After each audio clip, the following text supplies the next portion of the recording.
You can't.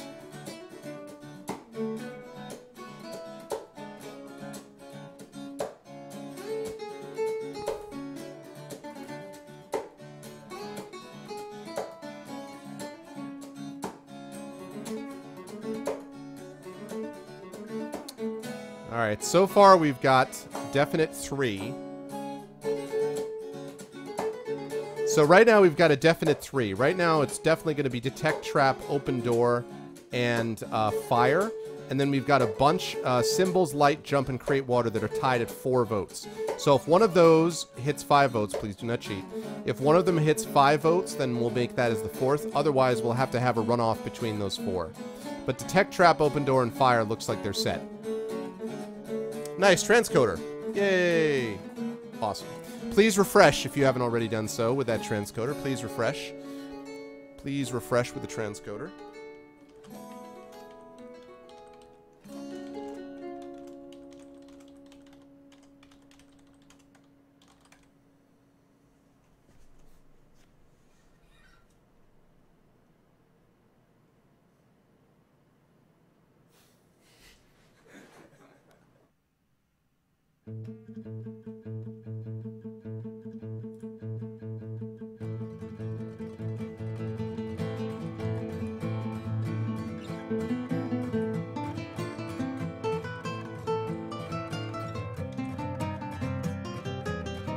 All right, so here we go. We've got detect, trap, open door, and fire. So we have to have a runoff between the following ones. So we're going to create, so let me create a new poll for this.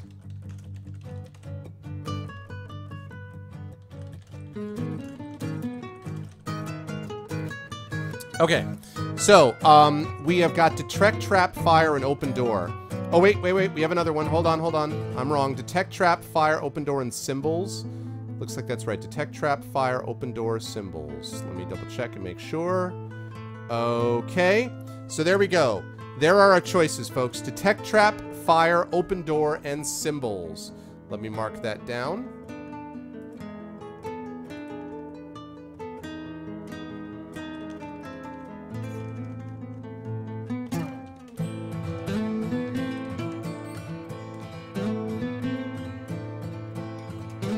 Detect, trap, fire.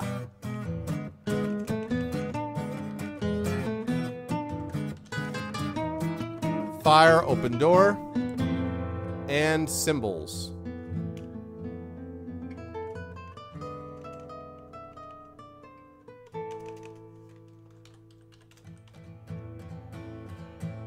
There you go. Detect, trap, fire, open door, and read symbols. Specifically. All right. Let me describe all of those. Thank you guys so much. Thanks for making the straw poll, Shadowed. All right. Let me describe what each one of those is, guys. Let's start with detect, trap, which was the first one that you guys wanted. I love that too, by the way. You're like, oh god, no traps. So, detect, trap. Nostromo explains that his detect, trap spell will forewarn you of any dangerous trap which might be laid before you, although you will still have to overcome the problem using your own initiative. He tells you the incantation necessary to cast the spell, and says that each time you use it, you will drain 2 stamina points of energy. So it will cost 2 stamina points to do that. Super Drama Bros. Make sure I got that right. Okay, good. So, detect, trap, 2 stamina points. There we go. Now we go back to the next one. All right, the next one you guys chose was fire. I hope everyone understands what this means. But fire is... Nostromo explains that his fire spell can be used either to make either a defensive wall around the caster, or simply to ignite a torch or lantern with your fingertips. He tells you the incantation necessary to cast the spell, and says that the energy lost when casting the spell will vary according to the intensity of fire required, but it will use either 1 or 2 stamina points each time. So either 1 or 2 stamina. Alright. I cast detect traps 10 times. Okay. The third spell that you guys chose was open door. And open door, he tells you. Nostromo explains that his open door spell will open any locked door. He tells you the incantation necessary to cast the spell and says that it will not drain your energy too much. Only 2 stamina points will be lost each time you use it. So that's worth 2. And last, but certainly not least, is read symbols. And he says that read symbols is...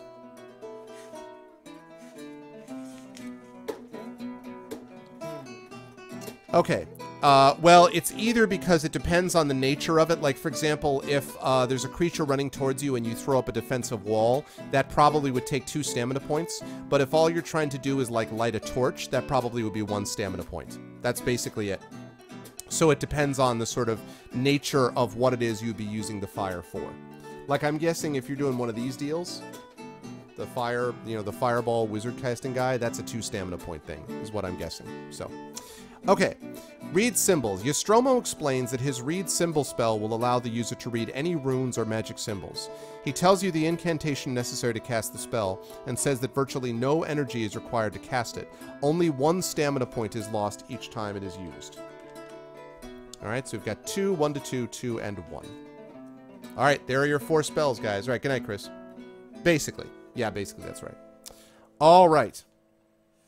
So you've learned your 4 spells. Well done.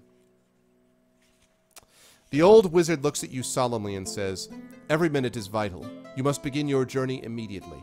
Without doubt, Malbortis will learn of your mission to thwart him and may send an assassin or 2 after you. My crow will lead you as far as Catfish River. From there, you can either take a river vessel to Port Blacksand and then a sailing ship south, or journey overland to the Desert of Skulls. A grim task is ahead of you, but our thoughts will be with you." Nostromo leads you back down the spiral staircase and out into the open. Suddenly he gives a shrill whistle. A large crow immediately swoops down from the top of the tower and settles on his shoulder. "Now, Crow, guide our friend as far as Catfish River, and make sure you keep a good lookout. The last thing we want is an ambush on our own doorstep." You shake hands with Nostromo and reassure him that you will destroy the dragons of Vatos before Malbortis can attain his evil goal. He smiles and hands you a pouch containing 25 gold. 25 gold! Gold get. He then commands his crow to fly south. The crow squawks and flies off. You hurry after, turning just once to wave goodbye to old Nostromo. Walking through the tall grasses, a shiver runs down your spine at the thought of Malbortis' assassins coming after you. You travel steadily south, only deviating twice to circumvent danger spotted by the crow. 3 hours later, you arrive at the banks of Catfish River at a point where it is spanned by a rope bridge. An old barge is moored to a jetty beneath the bridge, and you see several rough-looking characters unloading sacks. Let me show you guys what that means.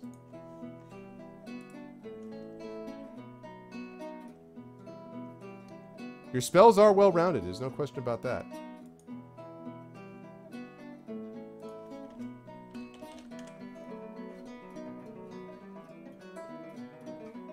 There it is, give me 1 second.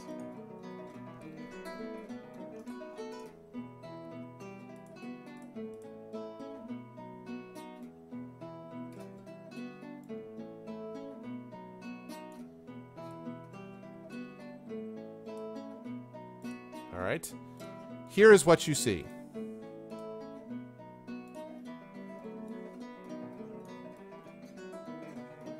Hey, Zepchi, what's up, man?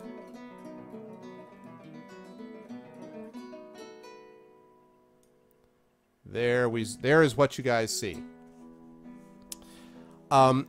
This is what you see. Several rough-looking characters unloading sacks on this barge, and you can see there's a bridge as well.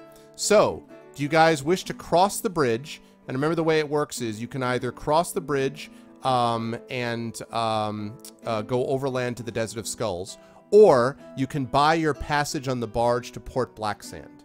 So are you going to buy your passage? Are you going to cross the bridge or buy your passage on the barge? So there's the poll. Cross the bridge or buy your passage on the barge to Port Blacksand. Port Blacksand, by the way, is the city of thieves that you guys got through in Book 5. Cross the bridge when we get to it.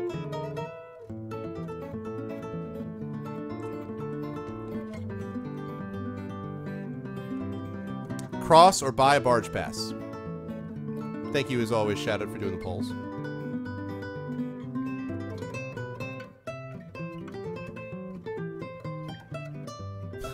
Look at all the cheap people who are like, I don't want to spend my gold.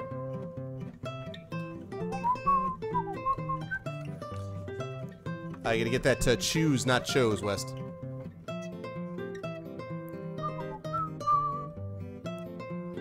I follow the cross. This, by the way, is what they're playing on the barge. While they're unloading the sacks, one person's like...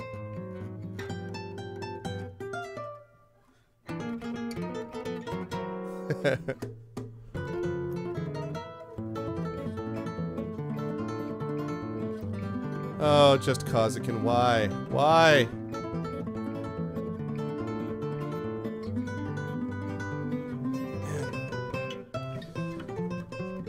Sigh. More chance of encounters walking. True. Are they unloading to the music like this?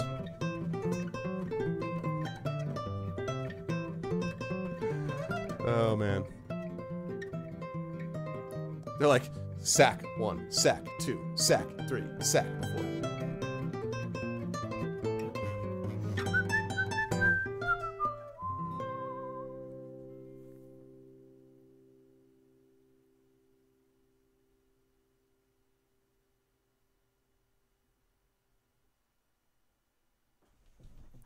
All right, let's see what we got here. Last call, last call.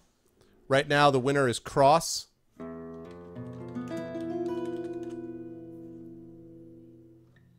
Wow. Okay, it looks like people are pretty definitive. They want to cross. People really want to close. They want to cross the bridge. Like, screw that barge. All right. You watch the crow fly back towards Nostromo's tower before stepping onto the rope bridge. The crew of the barge are not concerned by your sudden appearance and continue with their various tasks. After crossing the bridge, you continue south across the scrubland.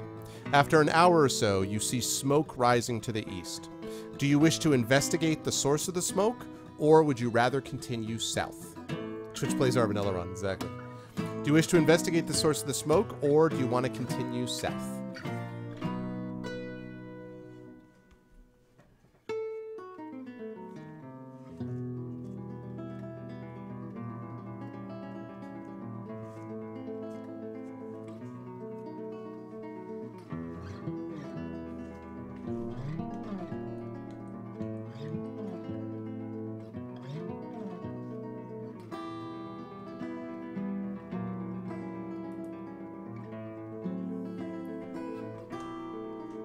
Smoke or continue?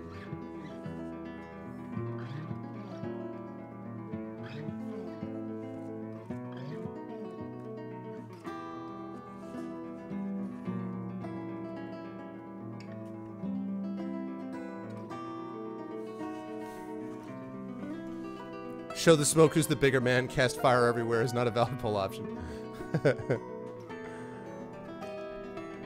Sadly, Demiser. I don't think Arcanusbot really appreciates your improvisational style, Demiser. It's always trying to cramp your style.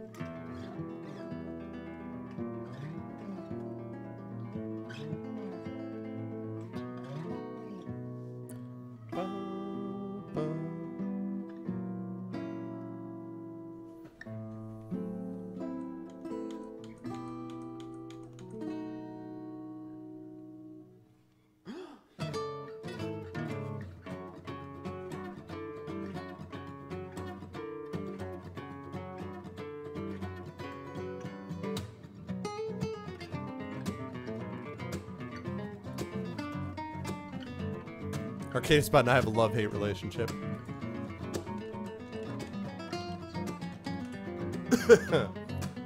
Alright, smoke for 4, continue for 3. Alright, last call here, folks. So currently smoke is winning. Last call, smoke is winning, so you guys, last time, last chance here. Last call, last call.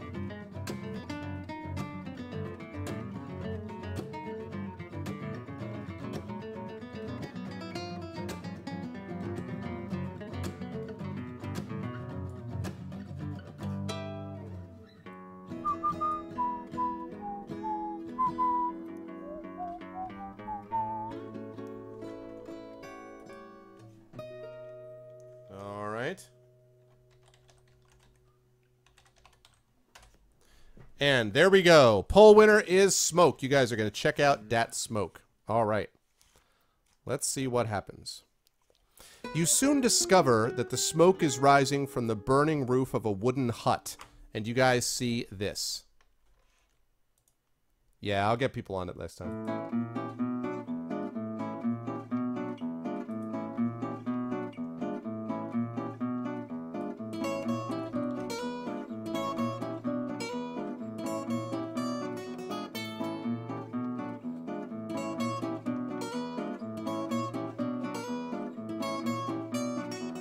There we go.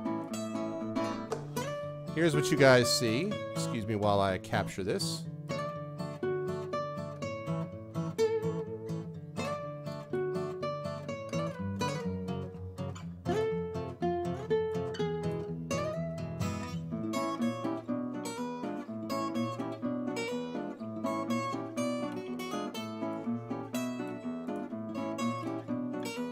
This is what you guys see.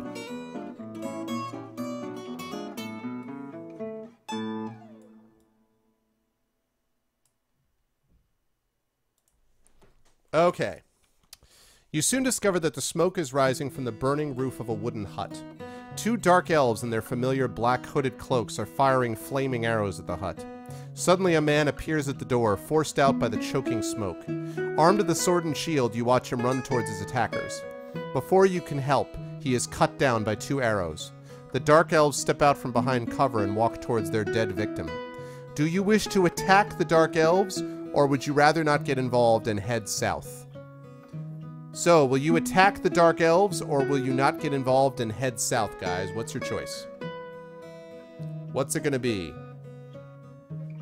Attack the elves, get revenge for this guy whose name you don't know yet, or head south?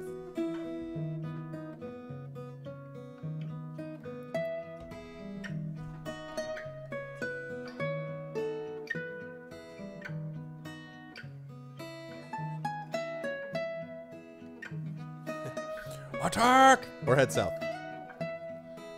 What's it gonna be, guys? Attack! Shadow Mage chooses attack. Demiser chooses attack. Brother Todd chooses attack. I totally want that as a ringtone. Attack! What do the rest of you say? What do the rest of you say? We got 30 folks in here. We can get more than that. There we go. Blackberry Bird chooses for attack. Arcade chooses for attack. Lego chooses for attack. This crime against this man in the flaming hut is not going to stand. Burn them with fire. You just take them and throw them into their own hut. Like, no! Alright, it looks like it's pretty definitive. Anyone else want to weigh in on this? Attack? Anybody else?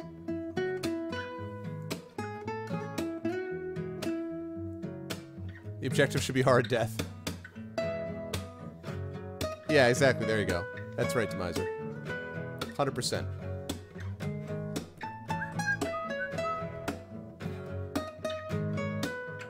Anyone else? Anyone else? Anyone else with this vote? Looks pretty definitive to me. Anyone else? I'm going to close down the poll in just a second. Anybody else want to weigh in?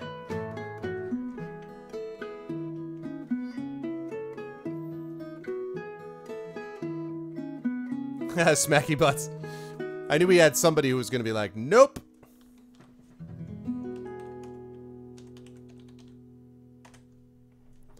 All right, the winner is attack. Attack. Oh, did you?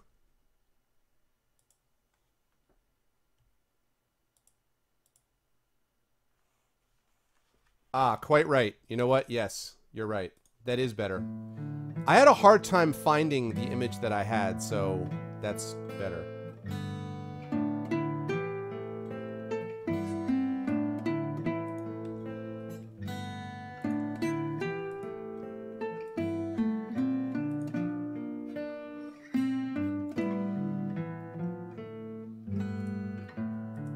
Cool. All right. Whoops. All right, cool. Thank you, Shadow. That's awesome. Okay, so attack it is. Lego, let's get ready for that attack. You are going to attack those elves. Those elves, though. Legolas looks at you, single tear, rolls down. Ah, very nice, very nice. You draw your sword and run towards the murdering dark elves. You must fight them one at a time. All right, people. The time has come for combat. Battle.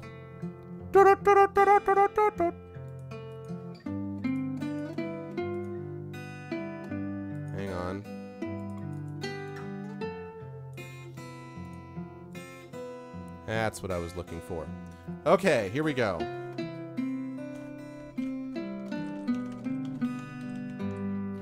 First Dark Elf.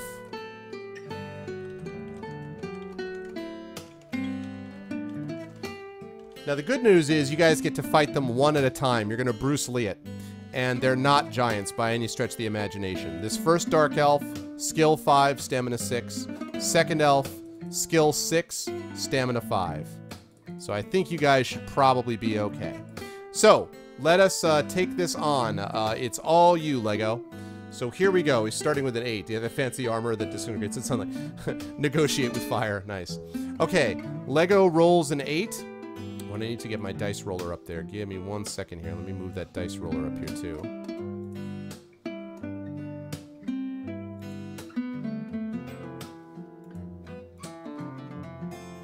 Alright, let's do that dice rolling thing. Alright. So we've got an 8. 8 plus 8 is 18. So they're going to... So this first one is going to need a 13 to tie. He didn't get it. You hit him solidly. 4, 2 points of damage, 4. Second one is 5. That's a 15. So for this one, they're going to need a 10 to tie and 11 to beat. They got a 6. They didn't do it. He's dropped down to 2.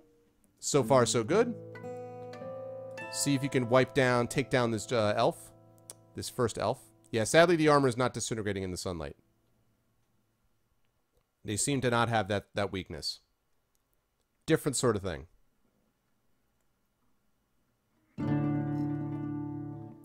And a 6, so we need a, so 16, so he needs an 11 to tie, a 12 to beat, and he gets a 9. Not a bad roll, but not good enough. The first Dark Elf slumps to the ground. Second Dark Elf charges at you, crying vengeance. Alright, second Dark Elf time, Lego. A 10, oh my god. As he charges at you, since you need a 14, you need a 14 to tie you, he passes by and you smoothly slap him a good one.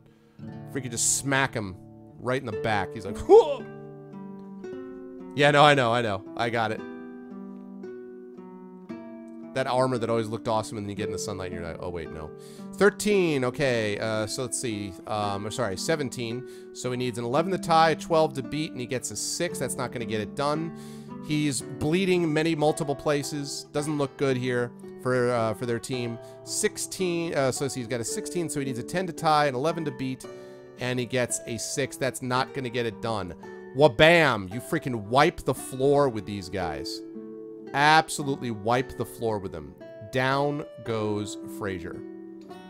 Down goes Frazier. You didn't even take a scratch. Atticus Hammer Strike struck it. Just wham. Exactly, all Sherlock Holmes style. You took him down. Okay, so you guys have won, and you find a couple of things. First of all, you find 2 gold pieces among the elves' belongings, so you now have 27. You may also take one of their bows and the remaining 2 arrows. So you guys now have a bow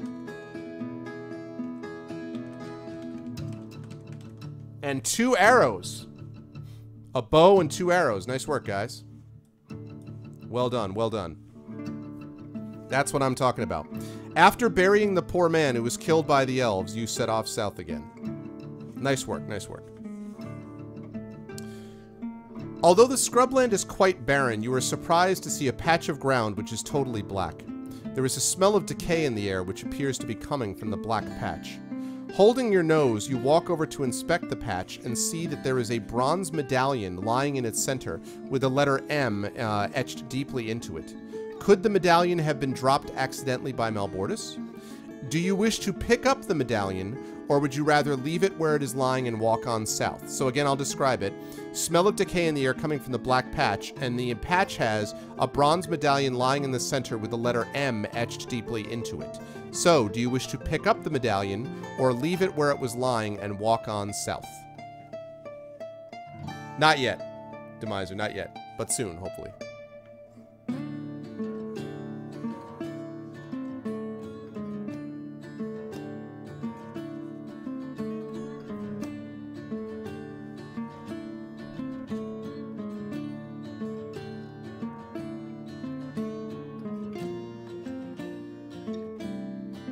Alright, so we have a bunch of people voting for picking it up. Brother Todd does not want to pick it up. He's like, what? No. Always take risks. Benny Hill wants to pick it up as well.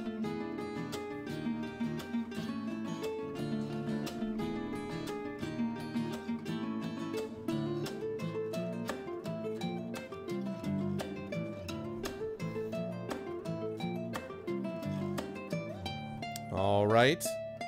Anyone else? Anyone else on this vote?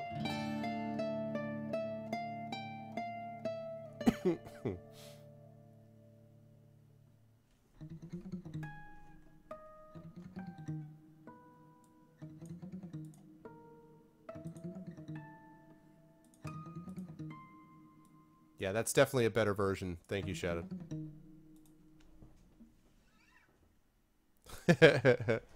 All right.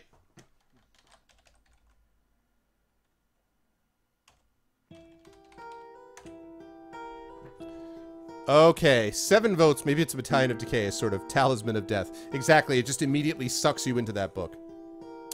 Okay. You step onto the black patch and pick up the bronze medallion. Although it feels cold to the touch, you see with horror that the flesh on your hand is burning. Test your luck. Alright, you have to test your luck. For those of you who haven't been through this before, the way it works is Lego is going to roll 2 dice and you're going to compare it to your luck score. If you roll 11 or less, then you're lucky. If you roll 12, then you're unlucky. Either way, you lose a luck point. So it's like the whole thing in Raiders of the Lost Ark. You know, Raiders of the Lost Ark, he picks up the medallion, he's like, ah! So that's what's happening. Right now you're like, ah! Again, that was, ah! 5. We didn't need that hand anyways. Exactly. Alright, so you are in fact lucky. You are in fact lucky. It ringed. What's up, Takami? You drop the burning medallion onto the sand and see a large letter M painfully branded on the palm of your hand. Fortunately, it is not your sword arm which is affected, so you only lose 1 stamina point. Could have been worse. Could have been worse. Realizing that Malbortis must be ahead of you, you continue south as quickly as possible.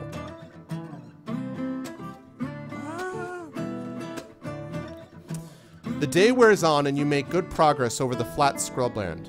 When it is finally too dark to walk any further, you find shelter in a cluster of boulders. Lego, please roll 1 die for me. Please roll 1 die.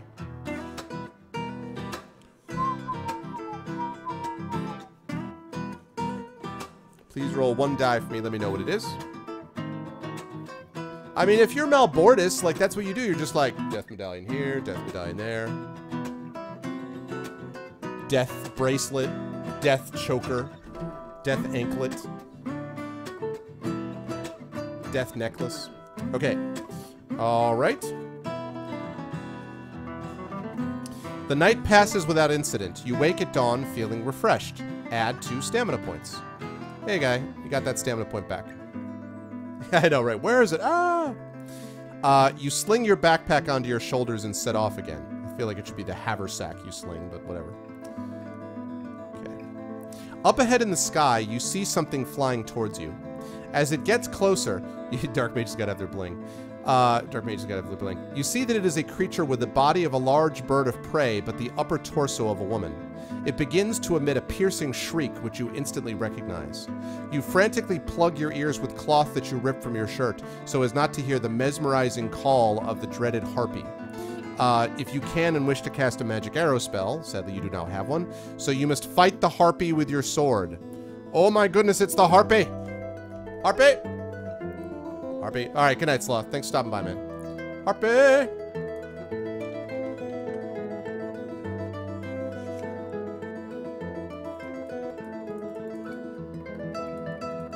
Alright, skill of 8, stamina of 5. It's a bird, it's a plane, it's a harpy! Harpy time. Alright, Lego, if you would. The battle must commence. You still have the advantage here. D. Reynolds of Philadelphia.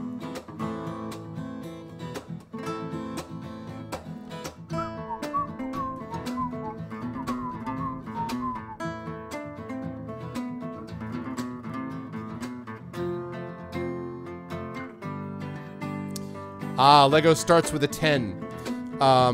So, the vicious harpy swoops down to attack you with its razor-sharp talons. You roll a 10. That means it needs a 12 to tie. It does not get it. It rolls a 10, but it wasn't good enough. You nimbly dodge, slashed across the wing. That's like, ah! Comes swooping down again. This time you roll a 5. It's a 15. It needs a 7 to tie, an 8 to beak. It gets a 6. Not good enough. You dodge again, slashed along the other wing. Again, it's like, ah! Now it kind of flaps, sort of all messed up as it's kind of flapping around. Comes diving down again. This time you roll a 9. And it doesn't come anywhere close. As you go by, you cleanly decapitate its head from its body. Again, Smacky, it goes like this. Ah! You defeat the harpy with very little problem, actually. If you win, and you did, you set off south again, keeping a watchful eye out for other hostile creatures. I like that in the book it actually tells you, if you win, set off south again. Like, it's talking to you as if you're there. You're like, all right, now set off south. You're like, okay, I'll set off south. Keeping a watchful eye out for other hostile creatures. Down goes the harpy. As you walk along, a leather pouch suddenly drops out of the sky onto the ground in front of you. You open the pouch and find a note inside written by Nostromo. It says, what is this here?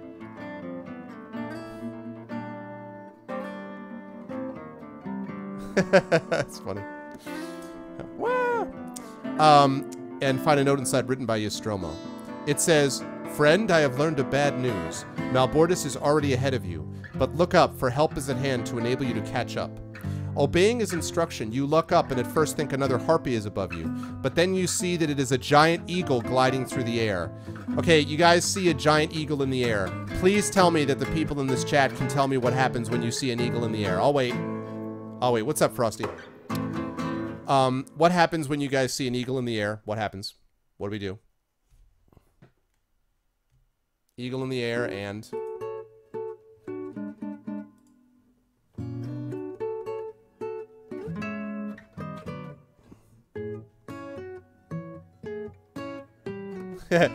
Exactly. Those were exactly the two things I wanted. I wanted Sieg and the eagles are coming. Both of those. Scree! And also the eagles are coming. I wanted both of those. Well done, well done.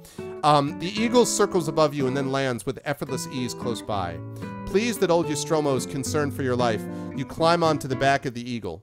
You are soon riding through the air, traveling quickly towards the Desert of Skulls.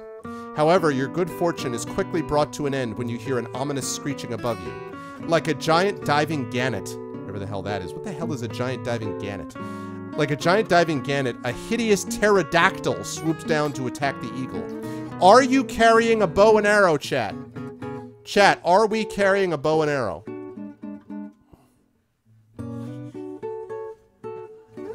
It's after our liver. Oh my god, Prometheus. That's exactly what it is, Crossan. It quickly drops in a volcano. Game over. Yeah, we are. Hell yes, we are. Okay.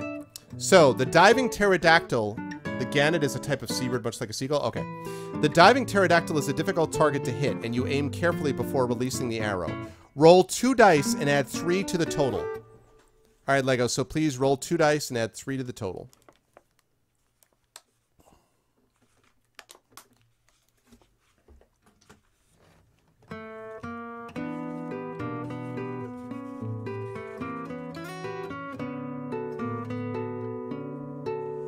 Hey, what's up, Oven Cats? Good to see you, Oven Cats. What's up? That's an interesting URL. Wow. That is quite a roll, Lego. It is less than your skill. It is same as or less than your skill. The arrow hits its large target, but does not kill the pterodactyl.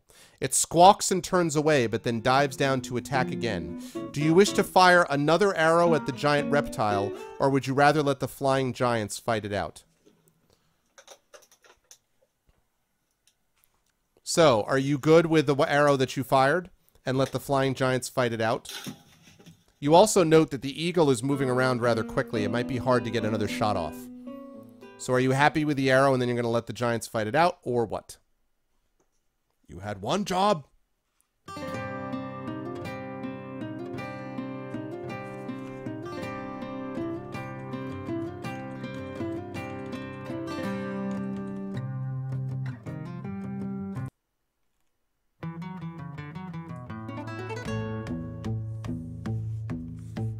So the choices are, do you wish to fire another arrow at the giant reptile, or would you rather let the flying giants fight it out? Those are your choices.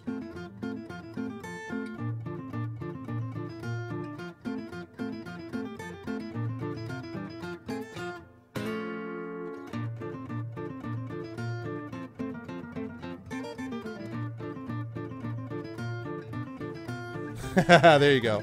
Shoot a second arrow or Eagle versus Sky Lizard. What's up, Frosty? Good to see you. Eagle versus Sky Lizard 3, the re-reckoning.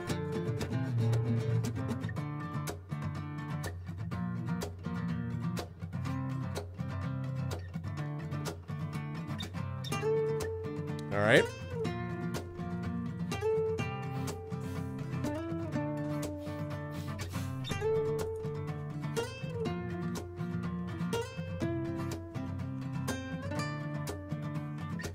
Well, you can vote as you like, Crossan. It's up to you.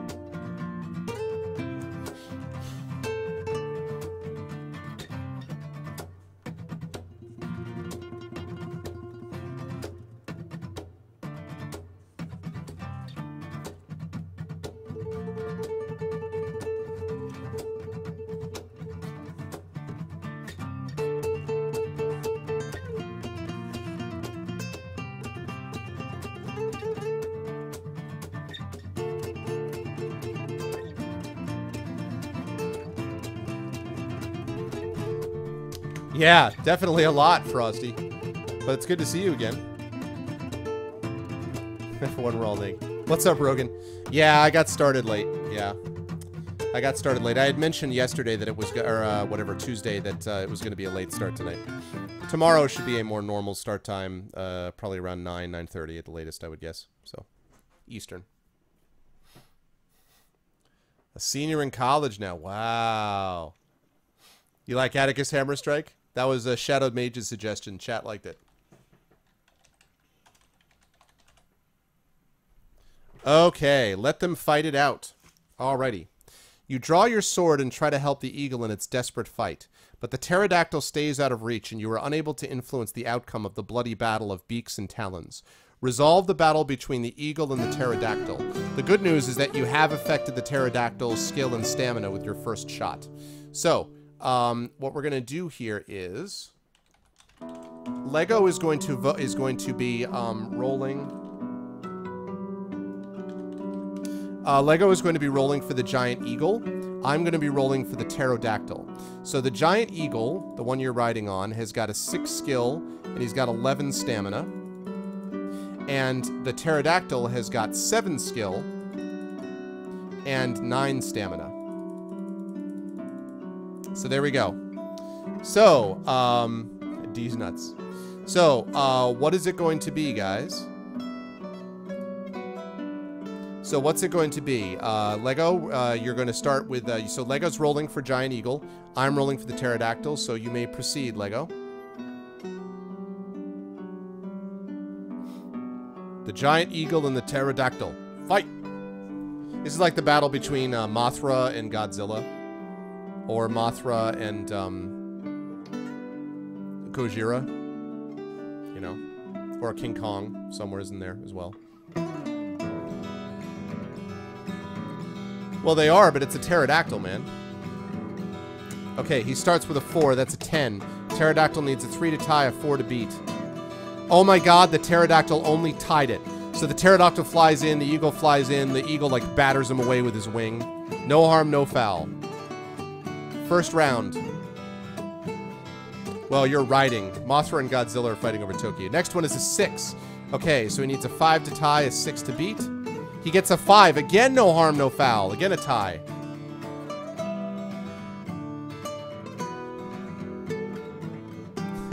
You are, however, flying on a giant eagle. That is definitely true.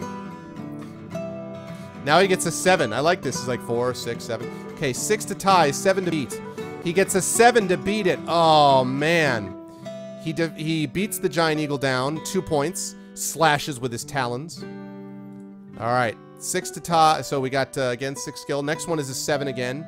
Again, 6 to tie, 7 to beat. He gets an 11. Oh my gosh, he slashes him again. Man, the poor giant eagle. Yeah, exactly, the miser. All right.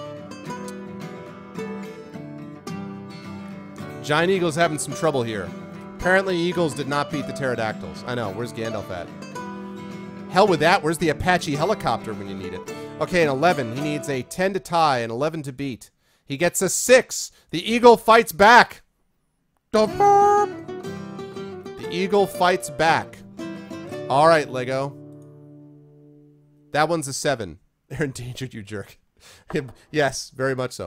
Okay, 6 to tie, 7 to beat. He gets a 6 to tie. So again, they bounce off each other. What an epic battle. Who will win this titanic struggle?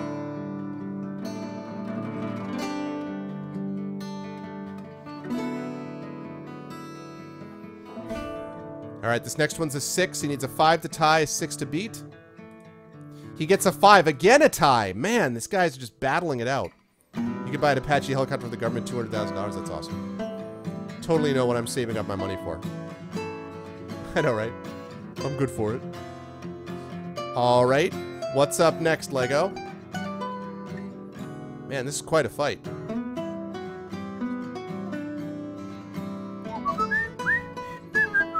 You're going in the wrong direction, though, Lego. Wrong direction. Okay, 4 to tie, 5 to beat. He gets a 3! Oh my goodness, the Eagle somehow slashes him again. The pterodactyl, clearly overconfident, falls back. Whoa! Cute, Messiah. Next one is an 8. 7 to tie, 8 to beat. He gets a 10. Oh, the pterodactyl strikes back. Slashes the giant eagle for 5. Pterodactyl for 5. Eagle for 5.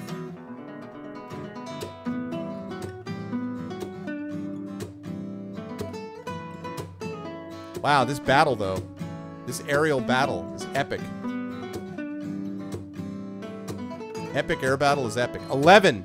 Needs a 10 to tie and 11 to beat. He gets a 5. Oh my goodness, the pterodactyl is down to 3 points. Next one is an 8. Okay, so he needs a 7 to tie, an 8 to beat. He gets a 7, so he ties. Sting! No harm, no foul. Again, they bounce off each other. You continue to flail your sword uselessly at it.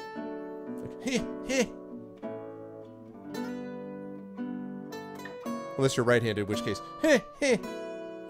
10. Okay, 9 to tie, 10 to beat. He gets a 10. Oh my goodness, he freaking hits the giant eagle. 3 points each. Oh my goodness. Who will win this titanic struggle? 3 points for the eagle, 3 points for the pterodactyl. No harm, no foul. Yes, okay. 5 to tie, 6 to beat. He gets a 6. Oh no! Oh no, it's the eagle! The eagle! Waiting for Arv to get horribly murdered. You're the hero here.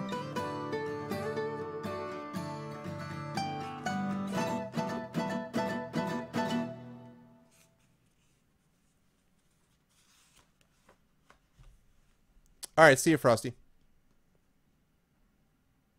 Greetings! We are the Super Guitar Bros, and we are making a Patreon page.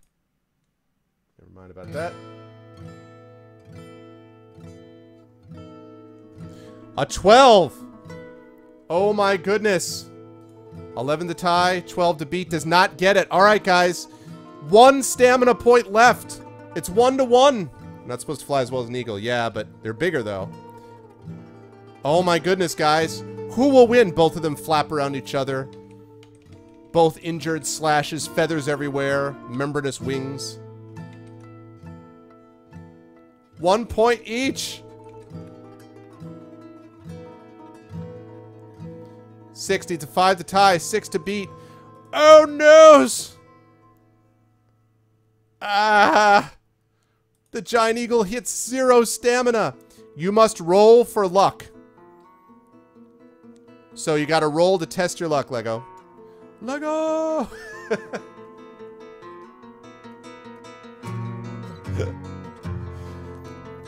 Hero, what's up, Shatter? Oh no. What's up? How's PAX, Shatter? What's up, dude? Shatter, report on PAX. I need a full report from PAX, Shatter. Well, you also just missed an epic... You missed an epic giant eagle pterodactyl fight. Okay, so you are lucky. The eagle... Sorry, let me read this part. The eagle plunges towards the ground, but you are able at the very last minute to leap free from the plummeting body and roll in the sand. It is still a difficult impact, but you only lose 2 stamina points. The pterodactyl, too injured, flies off into the distance. So you lost your damn eagle. Man, I thought you guys were going to pull that out. It was a really epic battle, but you lost the eagle.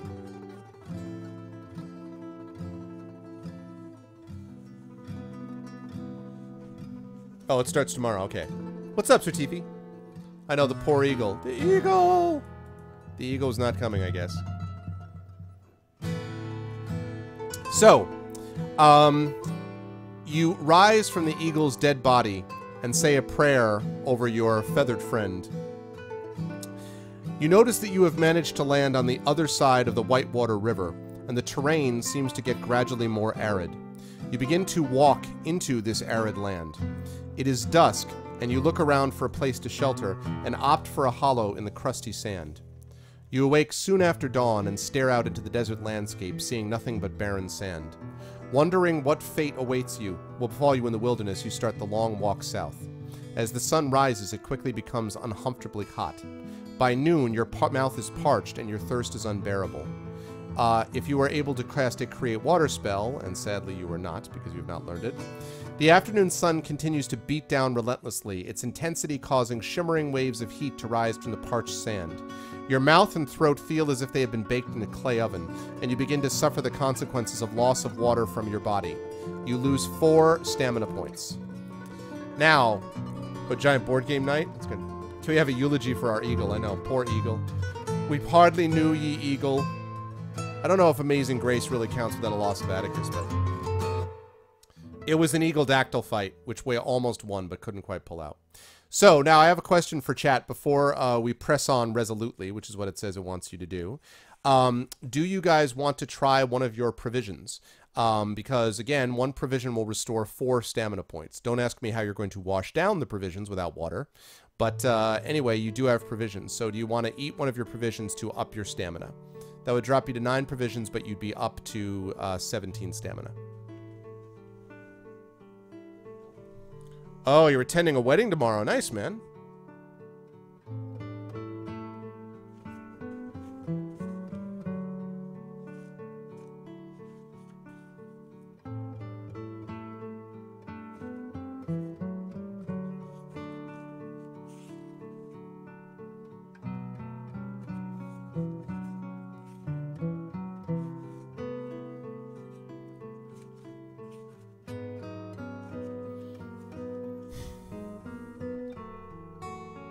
With our tears.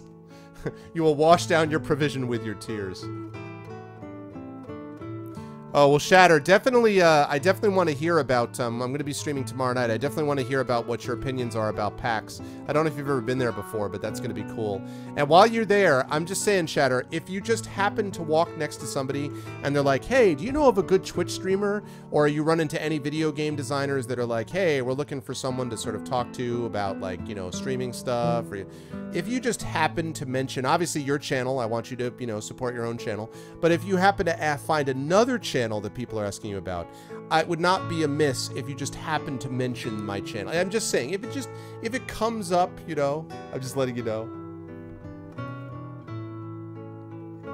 You should probably stop that, Sir TV. You should probably stop dropping your phone in your face. Oh, you love it? Oh, nice, dude. Oh, God, the Acquisitions Incorporated is tonight? Oh, I love it. Man, I love Acquisitions Incorporated.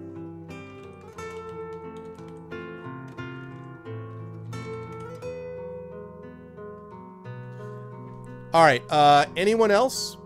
We got like mid-30s here, guys. We can get more than 5 votes here. Let's have a few more votes.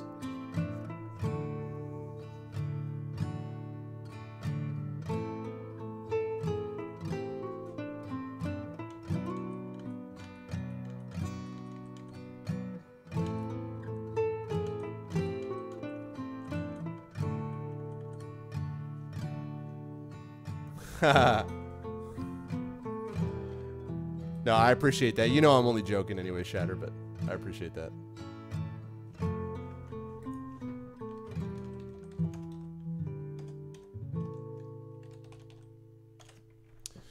I'm trying to think about that. Yeah, I guess a giant eagle would be... I don't know. A giant eagle would probably be like... Wouldn't a giant eagle be like 5 feet? Like lengthwise, head to tail? And then like maybe like, I don't know, 8 feet wingspan? I need to think about that. Oh, yeah, yeah. Well, no, but I want you to support your channel first, Chatter. Okay. So, provision it is. Provision it is. A wise decision, by the way. So you're up to 17 stamina and down to 9 provisions. Okay. I think I'm going to give you guys a save point here.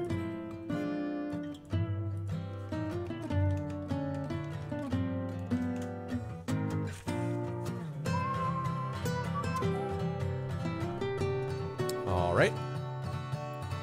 Excellent. Okay. So, you continue to walk in the desert, and you walk by this. This is what you see. 10 feet tall, wingspan of its 20 feet. Wow, I'm wrong. 500 pounds. Wow, that's a lot more than I thought. Okay. That's pretty damn impressive.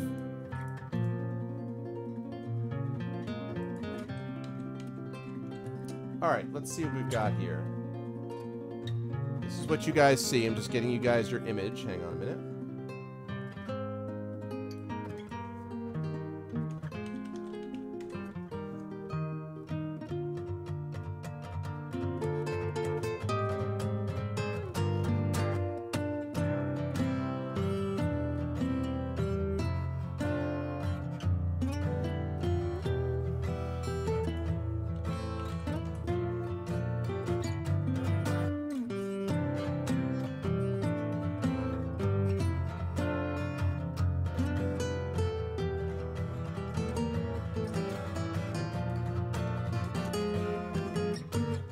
Yeah, free space too.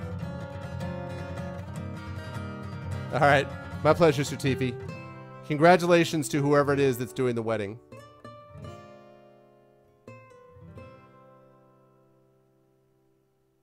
All right, hang on just a second. Maybe they don't have this image. That's unfortunate. Do you not have this image, game? Rather surprised.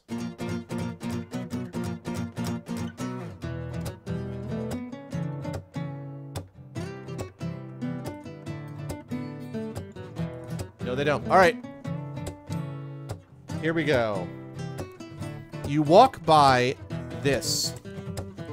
Let me show it to you guys. Actually, let's do it here. It is the dry white skeleton. Oh, wrong hand.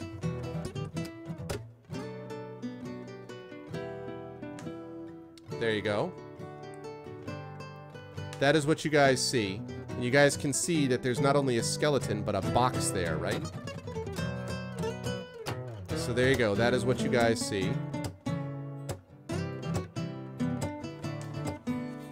You walk by the dry, white skeleton of some unknown large creature, and you notice the corner of a wooden box jutting out of the sand inside the rib cage of the dead beast. Do you wish to dig the box out of the sand and open it up, or do you rather keep on walking? Do you want to dig up the box out of the sand, or do you want to keep on walking? Use the skull as shelter, yes.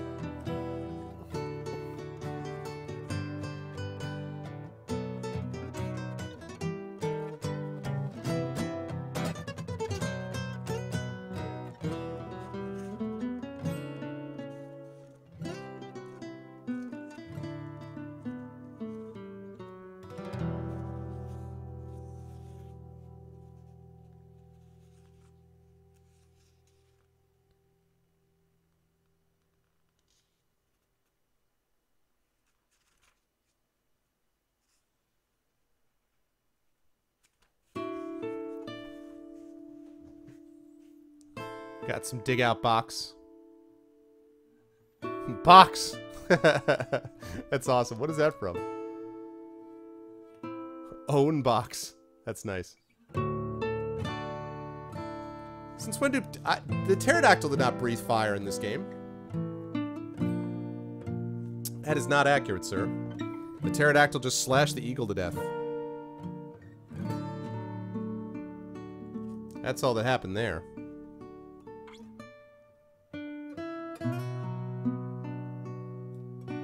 Good to see everyone tonight, by the way. Always enjoy the Fighting Fantasy Gamebook streams.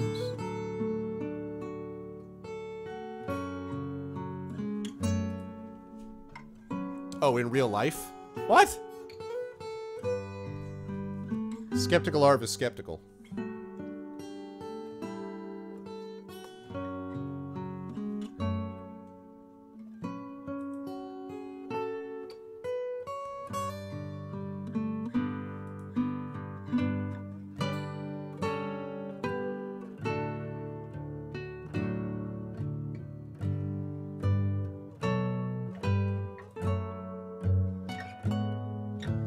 Oh my god, did you guys know that there was actually a video game version of Temple of Terror?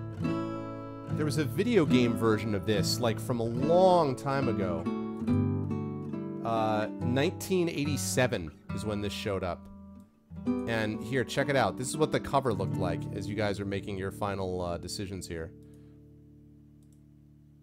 I'm going to show you what the picture looked like. Apparently there was no combat in this version. And it was just like basically making choices and stuff like that. But this is what it looked like. 1987, man. When I was a freshman in high school.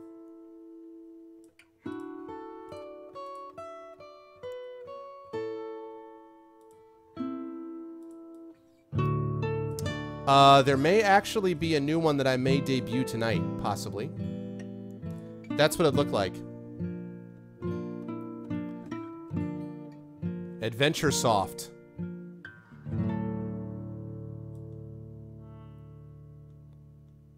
That was Temple of Terror. Wow.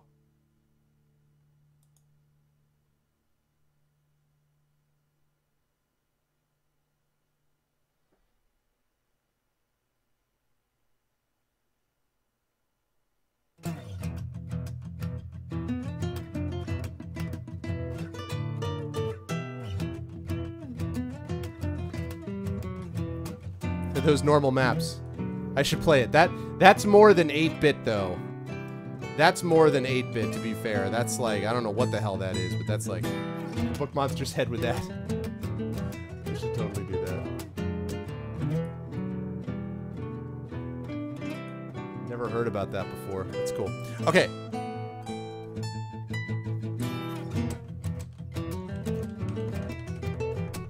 Okay. So everyone wanted to do, yeah, first-rate artwork. Exactly.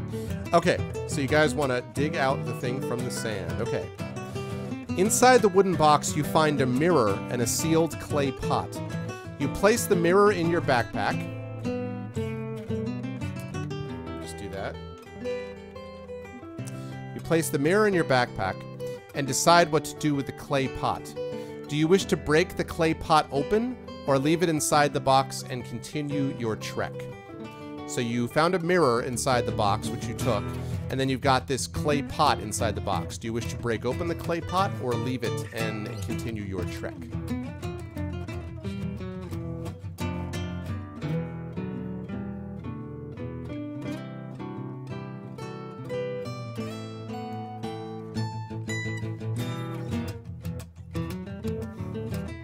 Thank you for the host, Aklaba.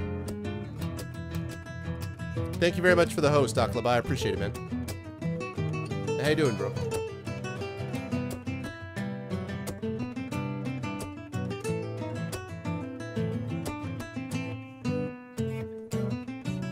I'm sensing, you know, it's funny.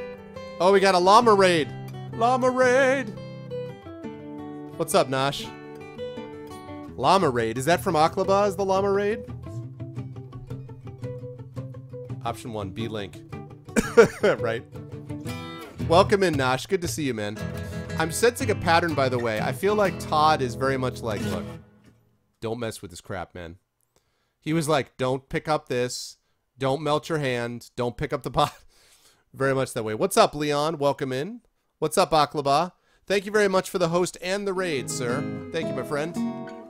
Appreciate that. Can I get an exclamation point SO, Aklaba? And welcome, Leon. Welcome, Nosh. Can I get an can I get that? Can I get an exclamation point SO space Aklaba? Would be lovely. And welcome, guys. What's up? Aklaba the llama. What were you playing? Nice. Thanks, Shadow. What were you playing, Aklaba?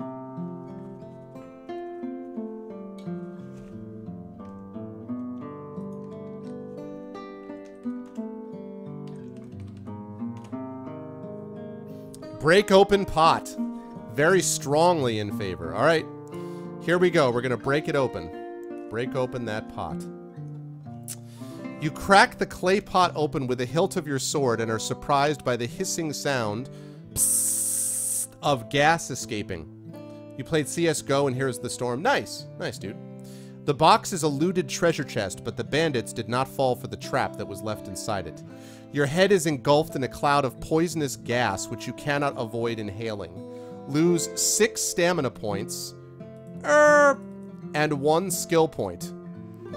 If you are still alive, and you are, for over an hour you lie unconscious on the desert ground. Test your luck. So you guys need to test your luck. Yeah. Yep, you were wrecked. You're like, psst,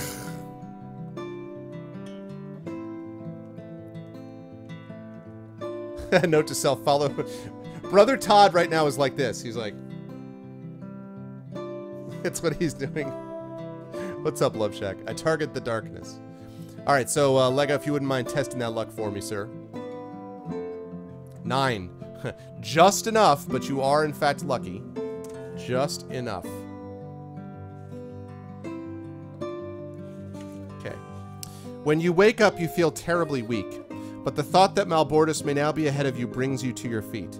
With grim determination, you stagger on to the south. All right, now on the spot. So you are okay. So you have you are good with that. Now I just want to point out, and this is the last time I'm going to do this. After this, I'm going to leave it up to chat to decide. Remember that you have stamina points are restored. Every provision that you eat restores 4 stamina, and you can have 1 provision per entry. So without combat, if you're not fighting, you can have 1 provision per entry. So do you guys want to have a provision or not? That will drop you to 8 provisions, but it would also boost you up to 15 stamina. So in the future, if anyone wants to try for provisions, you can bring it up and we can decide if the moment is there. So provision or not. In other words, I don't want to constantly be telling you guys like, hey, what do you think? What do you think? What do you think? Like, let's do chat place and then unlurk to blame chat for their poor decisions, yeah. But I want to make sure that you guys know about that, you know. I like the idea that you wake up and you're like, I'm feeling rather peckish. Cheese, cheese, cheese, cheese. What would you actually eat in the desert? Do I have any folks who have served military, who have served in Iraq, or who have spent a lot of time in desert environments? Or Afghanistan, I get. Well, Afghanistan's less desert, but what would you eat in the desert? Would it be like a lot of nuts, berries? Like, what kind of stuff would you eat? What's up, Beljour? Jerky?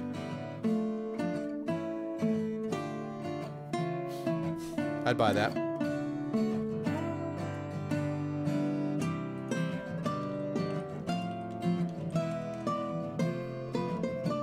Raisins. Lots of dairy and perishables. A lot of dry foods. Dates in the desert if you're lucky. Yeah, yeah, okay. Or figs, maybe? Figs, I guess? Okay. So, totally raisins. Ugh, raisins. Okay, so down to 8 provisions, but you now are up to 15 stamina. Alright, you stagger on. You have walked for only about an hour when the sun begins to set. The flat desert sand offers no shelter, and you are forced to sleep out in the open. The night passes without incident. Okay, that sounds good. Have a good time, Shatter. Have fun at PAX, man. And please report back to the channel when you get a chance. Have fun, man. The flat desert sand offers no shelter, and you are forced to sleep out in the open. The night passes without incident, and you are soon on your way again. By mid-morning, your thirst is great, and you long for a drink of water. You search around and suddenly see a bulbous green plant covered in sharp spikes, looking like a small, round cactus. Do you wish to cut the plant open with your sword, or just press on south?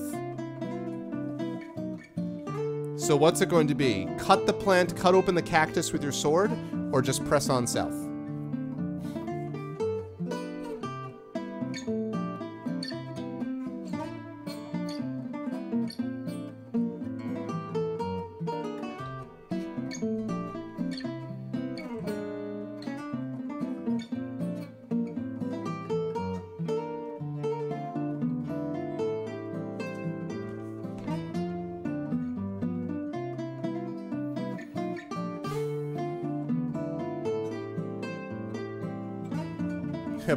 Todd is like, hurry up. Choose one, cast fire. What's up, Knight? Good to see you guys. By the way, anyone here is new to the stream, I hope you like what you see in here and will follow. We are playing as fulfillment of my Patreon. For August, we are playing some Fighting Fantasy. We're going to be doing this tonight and probably tomorrow to wrap up the session. Then we'll be moving back to the game that we're currently focusing on, which is Shadowrun. Possibly some D&D coming up in the near future in the form of Icewind Dale. So we'll continue to work through that. Next month, if we keep up this level of the Patreon, which you see right above me, we'll be able to have you guys vote on a game for me to play. The only other thing I haven't done is I need to write and provide Polar his epic poem. So hopefully he'll be in chat sometime in the next couple of days, and I'll have that poem ready for him. So Fighting Fantasy today, probably tomorrow. I've got a short story reading that I'll be doing tomorrow after the Fighting Fantasy stuff is finished, and then we will move on back to Shadowrun Hong Kong. So it might be a cactuar, yeah. It might be a Castlevania pork chop. That game used to always screw me up because I would get it and I would be like, I would see like the turkey, that's fine. But every time I saw a heart, I'd be like, yes, it's hit points, but it's not hit points. It's like basically consumable ammo is basically what the hearts are. All right, so we'll close it and cut open the plant it is. You are immediately poisoned and killed. No, I'm just kidding. So you cleave the top of the plant and see that it is filled with water. Carefully avoiding the spikes, you scoop out handfuls of cool water and soon feel refreshed. When you have drunk your fill, you set off south again. Water! The love of water. Walking steadily south, you were unaware of the unseen danger in front of you. Your right foot sinks into the sand and you feel a sharp pain as something begins to tear at the flesh on your leg. You stab your sword into the sand as a sand snapper tries to overcome you. It shudders, and the sand is shaken off its brown body to reveal this. Let me show you what is revealed. I'm telling you, man, it's deadly. It's deadly.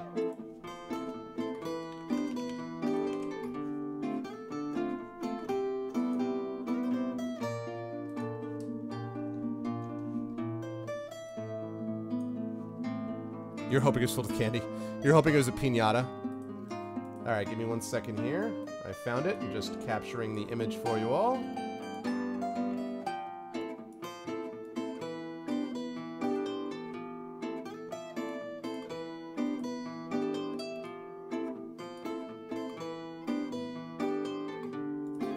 I'm sure he's friendly, right? Right? It shudders, and the sand is shaken off its brown body to reveal its gaping maw, crammed with cutting teeth. It is impossible to penetrate the thick scales covering its hide. Some of the scales are suddenly pushed apart by two long tentacles, which try to grab you and pull you into the sand snapper's mouth. Ignoring the pain in your leg, you begin to hack at the tough tentacles. I got the wiggly arms. All right, folks. So, here we go. You're fighting two tentacles.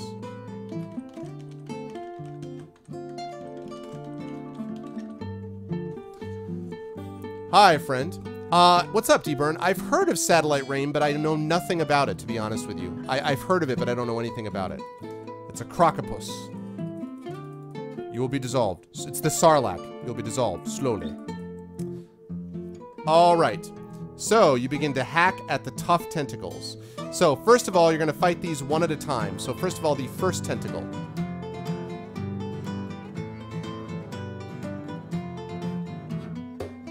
Oh, nice. Yep, we know how this ends. That tentacle's my only weakness.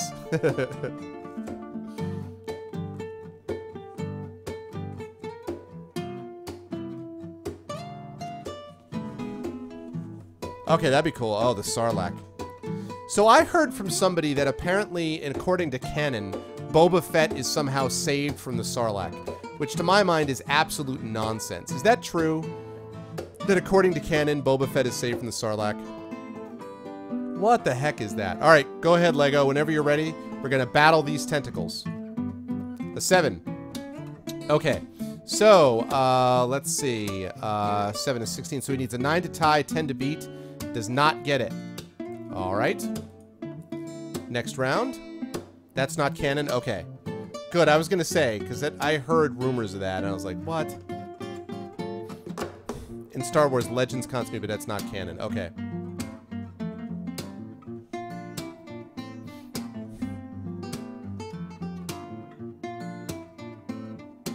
Oh, okay.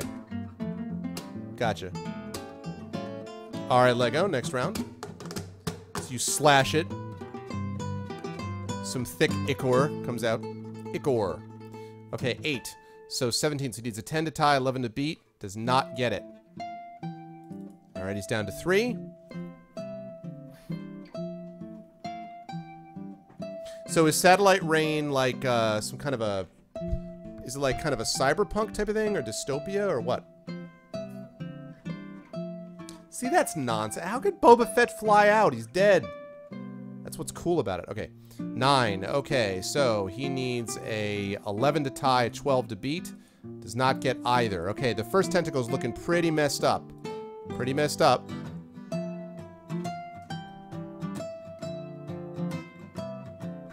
Okay, that's cool. Keep in mind, I like Cyberpunk okay. I don't like dystopias, though. Shadowrun is one of the few exceptions, so I may or may not like it. We'll see. But I'm certainly willing to take a look at it. Although it's... I have a lot of games on the docket, but I'm certainly willing to look at it. And if it's something that's good and chat wants me to give a try, then assuming that we keep this $200 level of the Patreon, we can support that. By the way, if you have not already done so, if you are interested in subbing to me, this Patreon is the equivalent of my sub button until I get partnered. And so there's some cool things available for you guys on an individual level over there that you can see. Also, the channel gets some benefits as well. If we hit $225, that is going to mean that we will do a voiceover once per month, a voiceover session once per month with professional voice actors.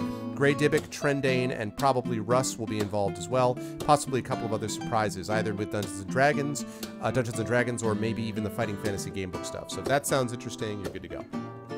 Okay, 8. So, let's see. He needs a 8, 8, 17. So he needs a 10 to tie, 11 to beat. Does not get it. Okay, you slash the first tentacle in half. It slithers back.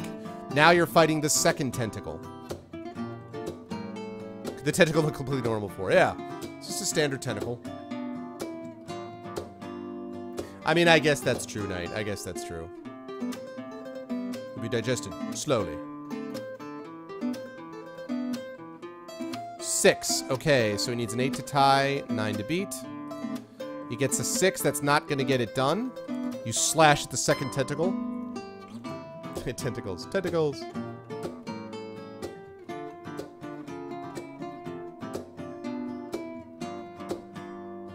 Seven, okay, that means he needs a 9 to tie, a 10 to beat. Does not get that either. He's down to 3. Is Boba Fett getting a spin-off movie, really? Man, I'm really looking forward to Star Wars. I really hope they do a good job with it. 4, okay. 4, so let's see, that's a 13, so 6 to tie, 7 to beat. He does hit you. All right. All right, 7. That's 16, so he needs a 9 to tie, 10 to beat. Oh! He gets the 11.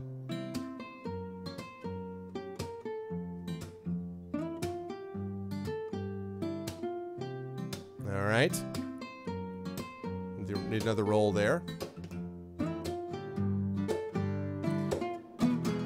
It is not, Messiah, or at least not yet.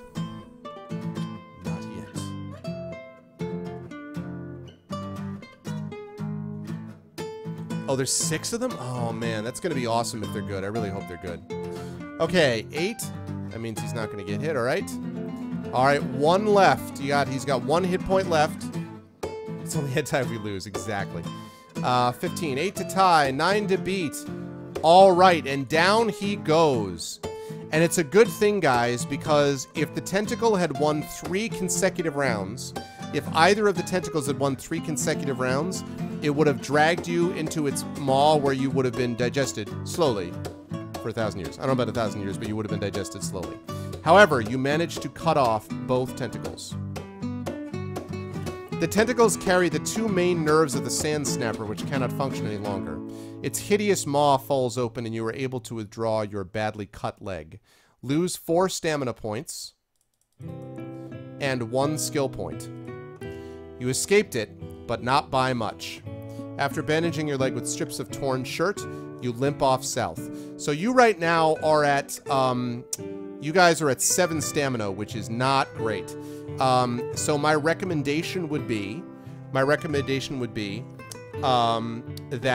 exactly. My recommendation would be that you guys use a provision now, and you use another provision next, next adventure, like next entry, because you are down 12.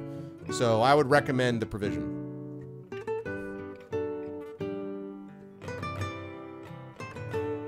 Because you guys are in bad shape, stamina-wise.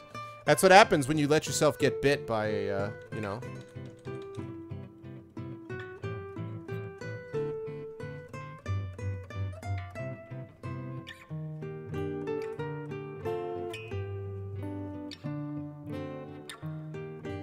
You walk it off. Walk it off. That's funny. Not an option.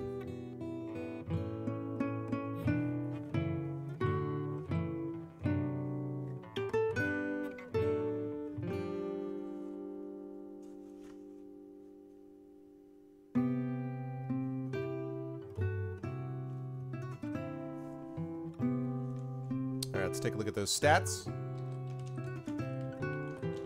Programming note, by the way, we've got about 20 minutes left for tonight. Yeah, I figured people were going to do food. Yeah, you guys got... I told you this one was hard. You guys have navigated it fairly well, but it's rough. Okay, 7 provisions. As you guys stuff your face with food. Okay, so that's 1 provision now and 1 provision the next entry.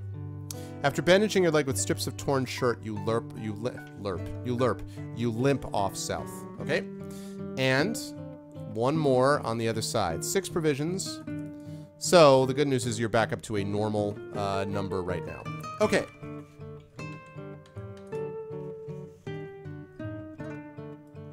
Man, dat maw, though. You suddenly see movement in the sand being made by what looks like a large lizard. When it scurries closer, you see this. This is what you guys see when it scurries closer. See, we were missing a good old desert adventure. That's what we were missing, I feel like. A nice desert adventure with a bunch of sand creatures. Whoops.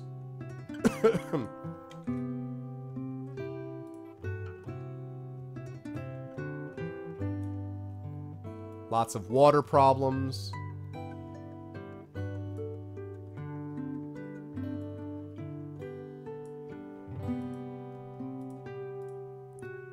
This is what you see.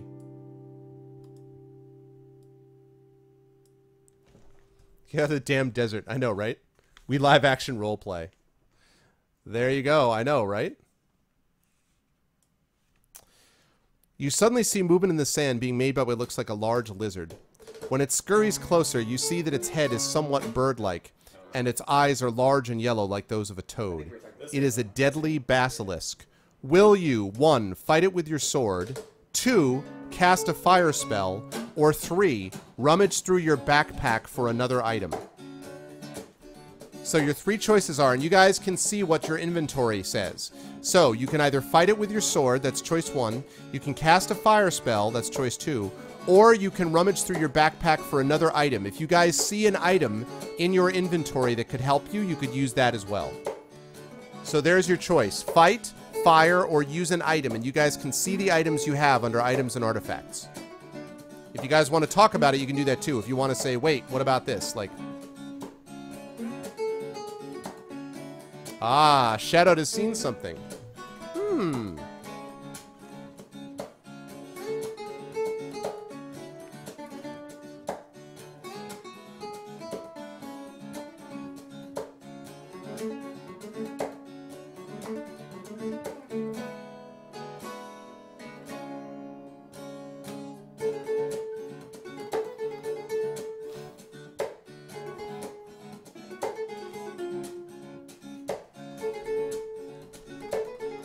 Maybe it'll have been worth having gotten poisoned for that, right? Yeah, you people saw it. You guys saw it. I think the will of chat is pretty impressive. Exactly. Okay. So you guys are going to look in, and it specifically says, you suddenly remember that a single glance from the piercing eyes of the basilisk is enough to kill you. Do you possess a mirror? Yes, you do. With your eyes shut, you hold out the mirror at arm's length. You have discovered its only weakness. The basilisk perishes by the strength of its own reflection. Hardly daring to look at the dead basilisk, you hurry on south as fast as you can. Nice job, guys. That's what I meant to do. Not this. 3 times I did that. Good job, guys. On and on. Exactly, there you go. On and on, you walk under the searing desert sun. Late in the afternoon, you see footprints in the sand leading from east to west across your path. Do you wish to briefly follow the footprints, or do you wish to keep walking south? So late in the afternoon, you see footprints in the sand. Do you wish to follow the footprints briefly, or do you wish to keep walking south?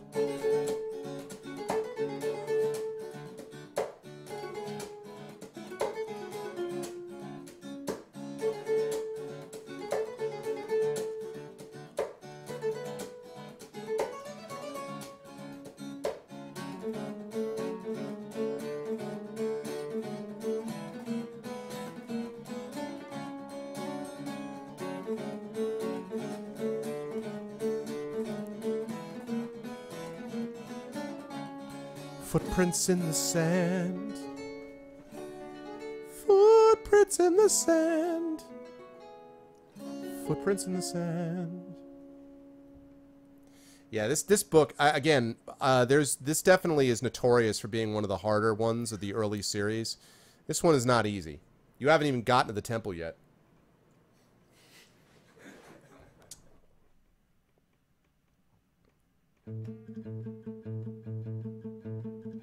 You better hope not, Beljor. You're going to be walking in circles.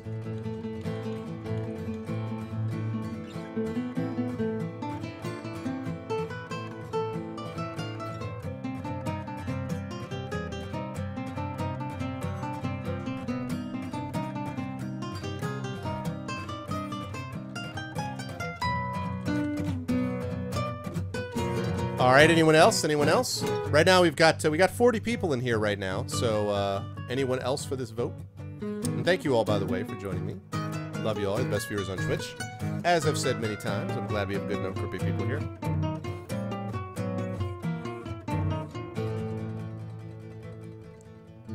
Oh my God, what's up, Sat? Hey, Satobo, good to see you, man. Satobo, of course, great streamer. He's the designer of the Icarus game, good friend. And Sat, that email I sent you, I'm curious. You can respond to me if you like. If not, you don't have to do it now, but you know. But good to see you, man. I'm gonna be on for another, just a little over 20, little under 20 minutes or so.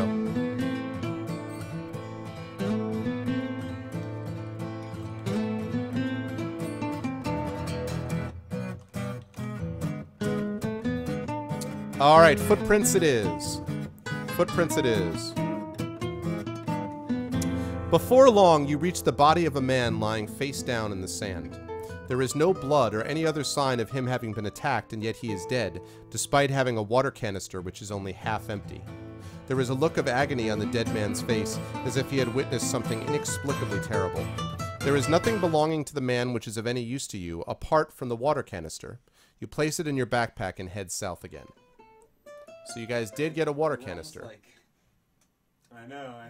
Like, I feel like each video, too cool. I feel like each video just gets like more and more like that. We don't even like each other anymore. Someone made a comment about that one time. Yeah. Like, it's like, remember in their old videos when they used to look at each other? All right, there we go. And laugh and Water stuff, canister. and Confirm, my like, friend. looking Confirm. at each Okay, other. okay. That's awesome, man. It's like Congratulations, dude. They must be pissed off at each other. That's a good question. At least you have a water canister, right? Suddenly you see Mad Max. That's what happens next. Okay. Half an hour later, you see a low brown tent, which you recognize as the type used by desert nomads. A horse is tethered to one of the tent pegs. Do you wish to make contact with the nomad or continue to head south? There are stakes there, too. I guess that's true, River. That's troubling, but... So, do you wish to make contact with the Nomad or head south to avoid him?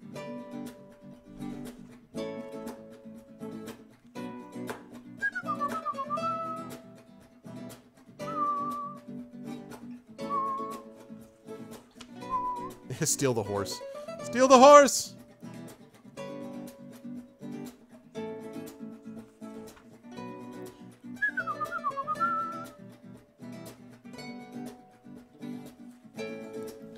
Contact Nomad.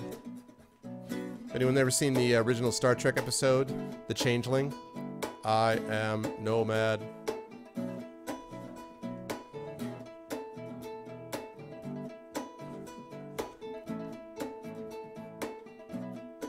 Hey, can I... Steals horse. Horse?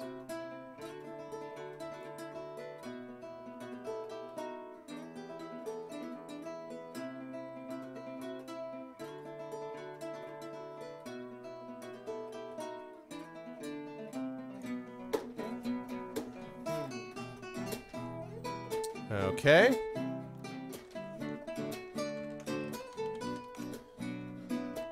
Okay.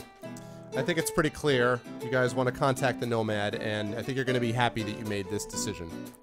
You are no more than 10 meters from the tent when suddenly the flap is thrown back and you guys see this. Here you go, guys. I know because I know, right? I know. I wonder if they're doing Temple of Terror at some point.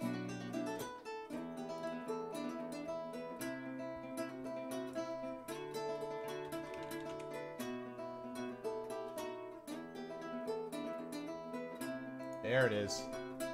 Oh yeah. This is gonna be awesome. Here we are. I'm gonna show you guys what you see.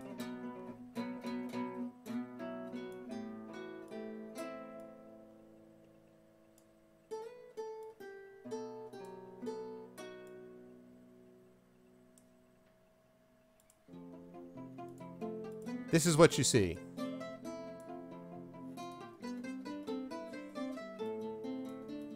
It's the ghost of Christmas present. No, that's not what it is. You are no more than 10 meters from the tent when suddenly the flap is thrown back by a fat, bearded man in yellow robes, his fingers adorned with ornate gold rings. He does not attempt to threaten you, but beckons you inside his tent, saying, "Stranger, you look in need of a rest. Please accept my hospitality. I may even tempt you to buy some of my exotic wares." Sensing no apparent danger, you step inside his tent and squat down on top of a rug. The Nomad, whose name you learn is Abjul, gives you food and water, which makes you feel much stronger. Add 4 stamina points. Da, da, da. Abjul then smiles and says, "Now, what will you buy, my friend?" He goes into great raptures about all the goods he has to sell, which you finally learn are as follows. Let me write down what he has. He has a lot of stuff. This is what he's got.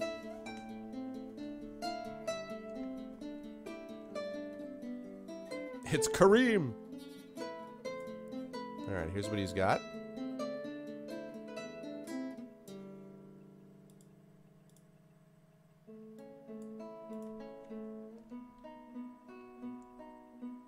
All right, hang on a second while I add these quickly.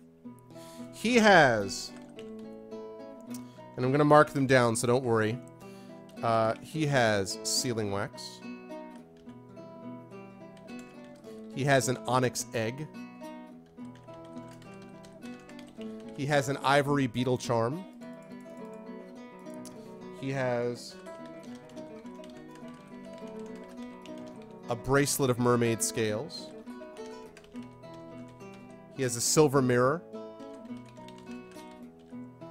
He has a crystal key. An ebony face mask. And a bone flute. I'm going to show you that right on stream, so bear with me just 1 second.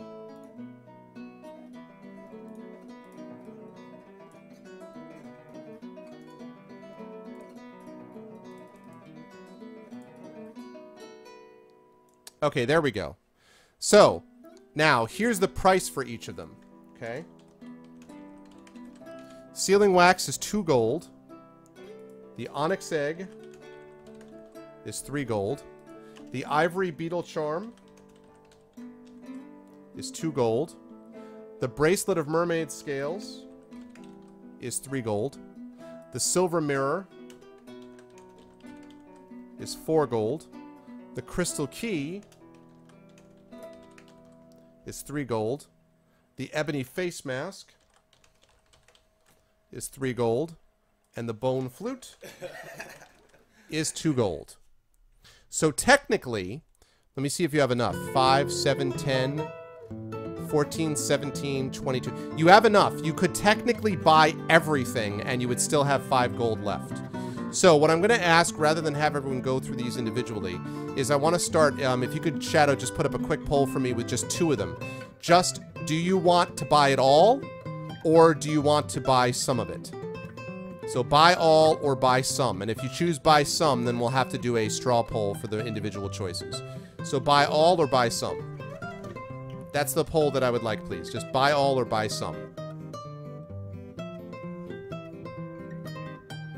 I know what RPG logic says, but you could buy it all and still have 5 gold left.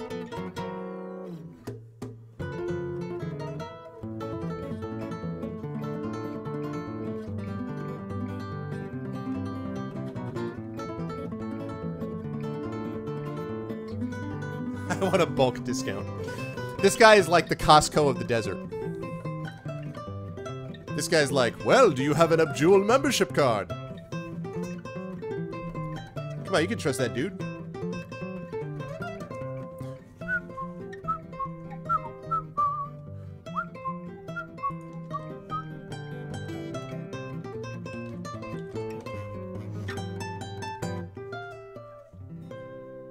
All right, anyone else with a vote? Anyone else gonna vote?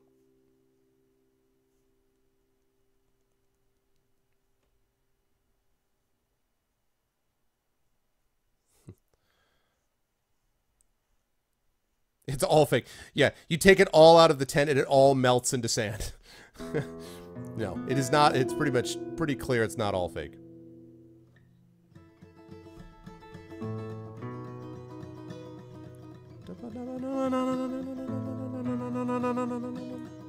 I clearly am going to have to make some room on the sheet here.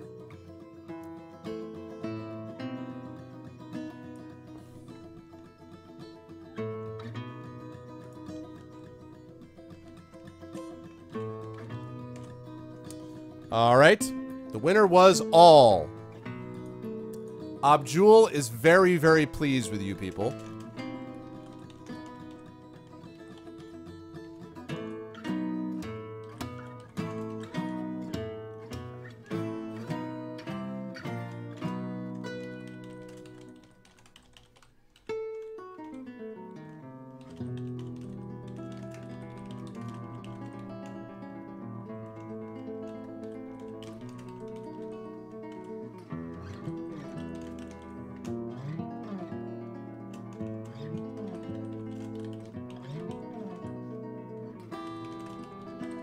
There we go.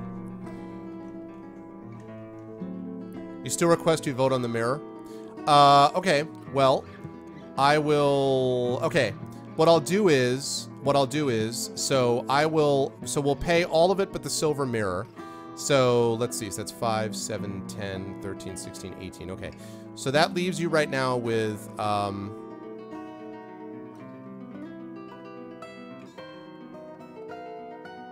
What did you have? 27? Hold on a second. When did I count this? 5, 7, 10, 13, 16, 18. Right, okay, so that leaves you with 9 gold. Alright. So 9 gold. Okay. 9 gold. So you've got 9 gold. And now the question is, are you going to buy the silver mirror or not? So the silver mirror is 4 gold. It is silver. Your other mirror is not silver. I will just point that out. That may not make a difference, but I'm just letting you know. So the question is, do you guys want the silver mirror or not? So right now you got 9 gold. Do you want the silver mirror or not?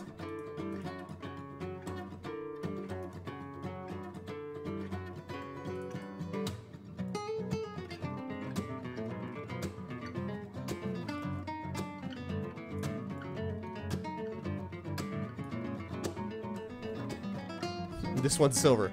It is. It is definitely silver. There's no question about it. It's definitely a silver mirror.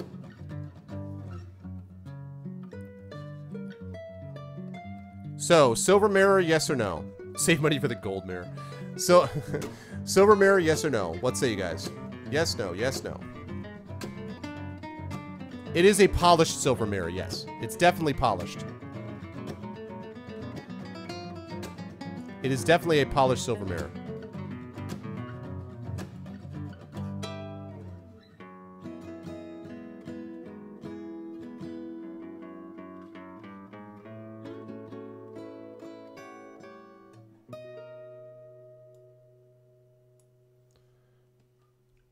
Yes. I did. I did. It's because it's fair enough, Knight. It's a fair enough question. That was the one. The other ones, it seemed to me, it made sense to get all of them, frankly. I mean, I'm glad you guys made that call, because I was like, you know, why not? Like, you know, this is the kind of thing I can see you having use for all of these. But the silver mirror, I can understand you being, it's, you know, it's just that it does specify it being silver as opposed to.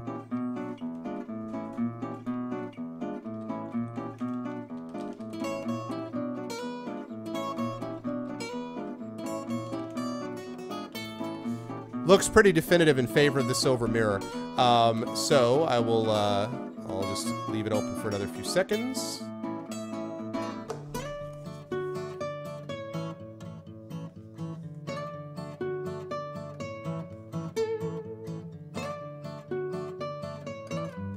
This is where you should definitely be able to hold on to this stuff for like later games.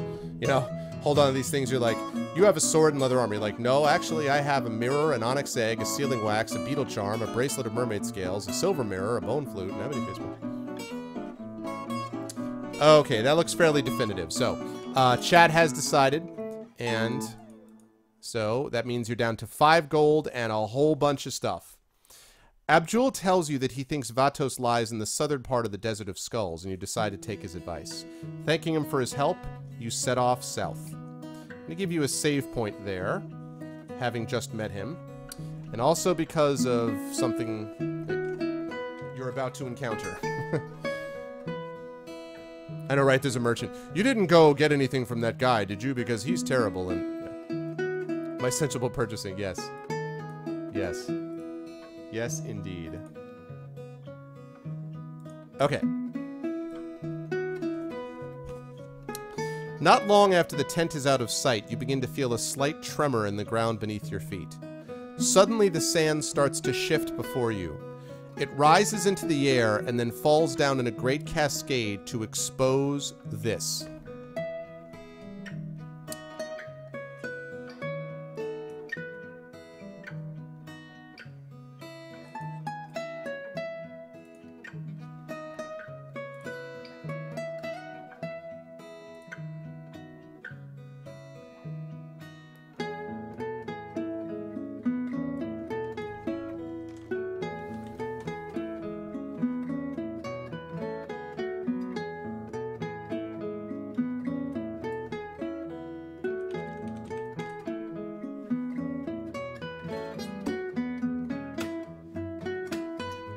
Come on. Give me that picture. It's playing coy with me.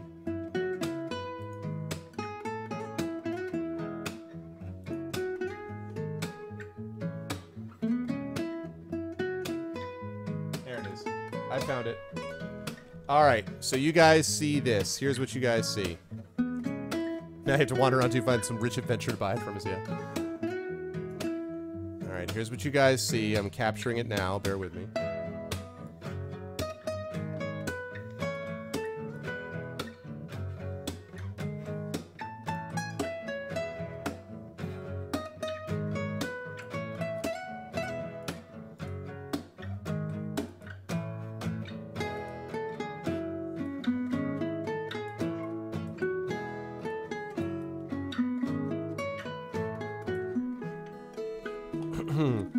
It rises into the air and then falls down to fall in a great cascade to expose the long body of a huge worm. You realize with horror that a giant sandworm is about to engulf you with its spiked oval mouth. It is at least 20 meters long and you must fight it. Now, here's the deal. First of all, Here's the skill of the thing.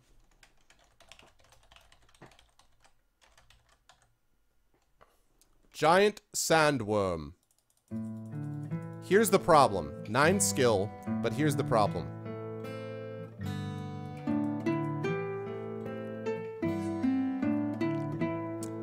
$20 stamina. This is the part where Ian Livingstone, the author, was like, I'm having a really bad day. Giant sideworm. Giant sandworm. Bow. 20 stamina. 20 stamina. Oh, man. 20 stamina.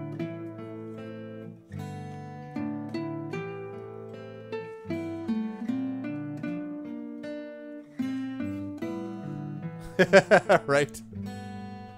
Exactly. I love the what face emoticon for that. The what face is perfect. You're like, what? Oh, the spice must flow. In fact,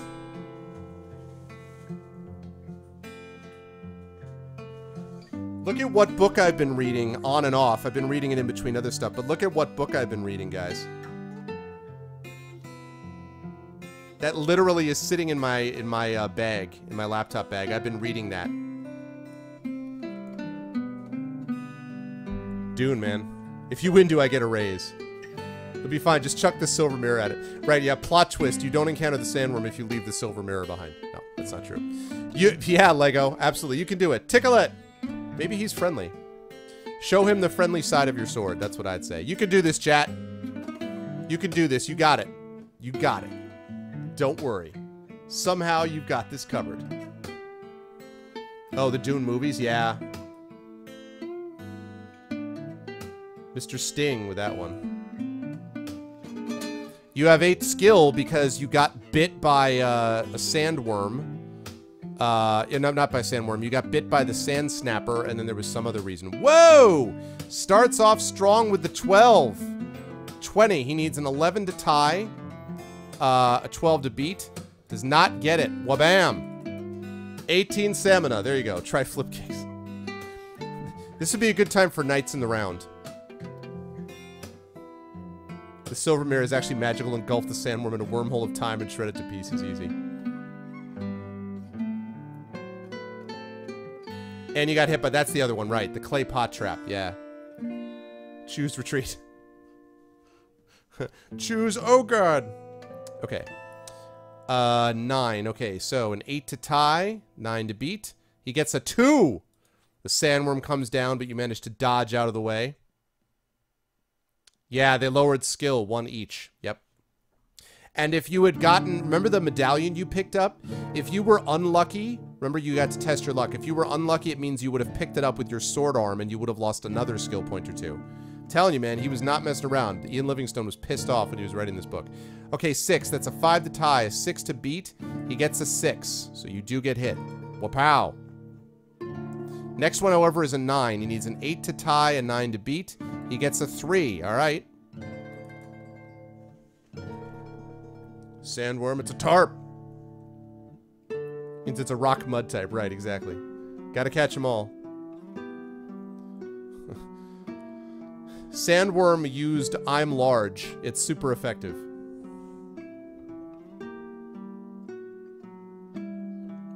I'm trying to think. There's sandworms in the Final Fantasy games, I think. But I'm trying to think if there's ever like an epic boss in a game that's a sandworm. Ride the sandworm to the devil. Tame it. Okay, that 10 is going to beat that 6. So you get hit again. 2? 13 stamina right now. Request Freeman back. Yes, yes. If only. 8. 7 to tie. 8 to beat. He gets a 6.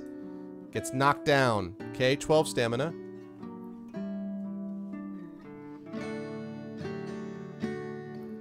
Phantasy Star. That's right. That's right. There are a lot of sandworms in Phantasy Star. Good game, man.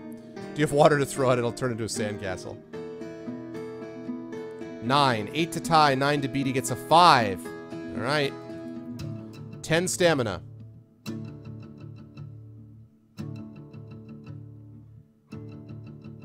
Ian Livingstone was going through a midlife crisis and read this book. I know, right?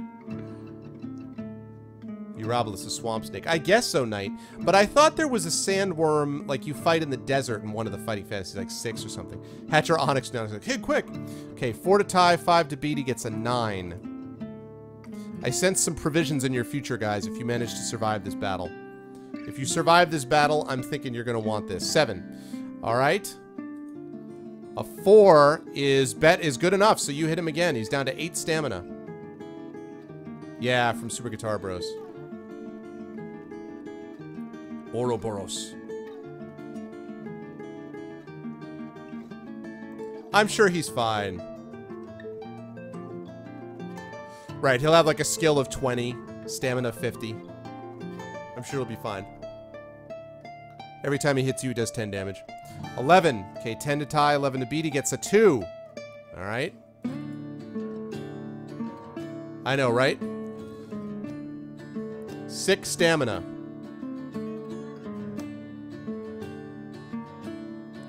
11 again. Wow. Oh! Oh my god. He freaking got an 11 also. Wow. That second time. Man. Alright, he's still got 6 stamina. You're still ahead of him in stamina. Oh god, with the 2. 7 stamina. 7 stamina to 6 stamina. Who will win this titanic struggle?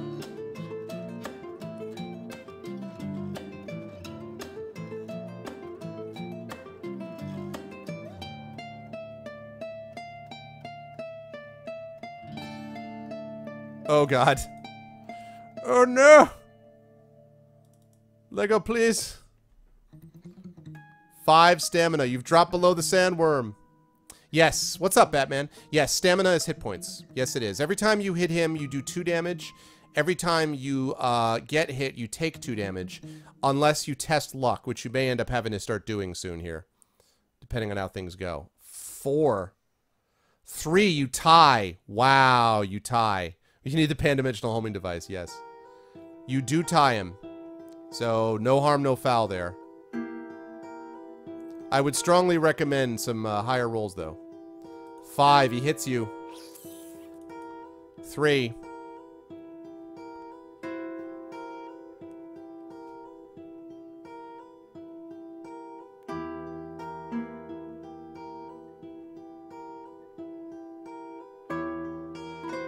Eight.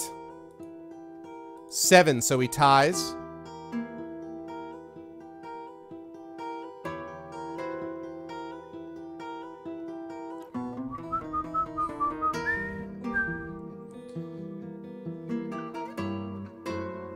Spaz picnic. This is tough, man. This is where you need the giant, like the corpse of the giant eagle, the spirit of the giant eagle to come back.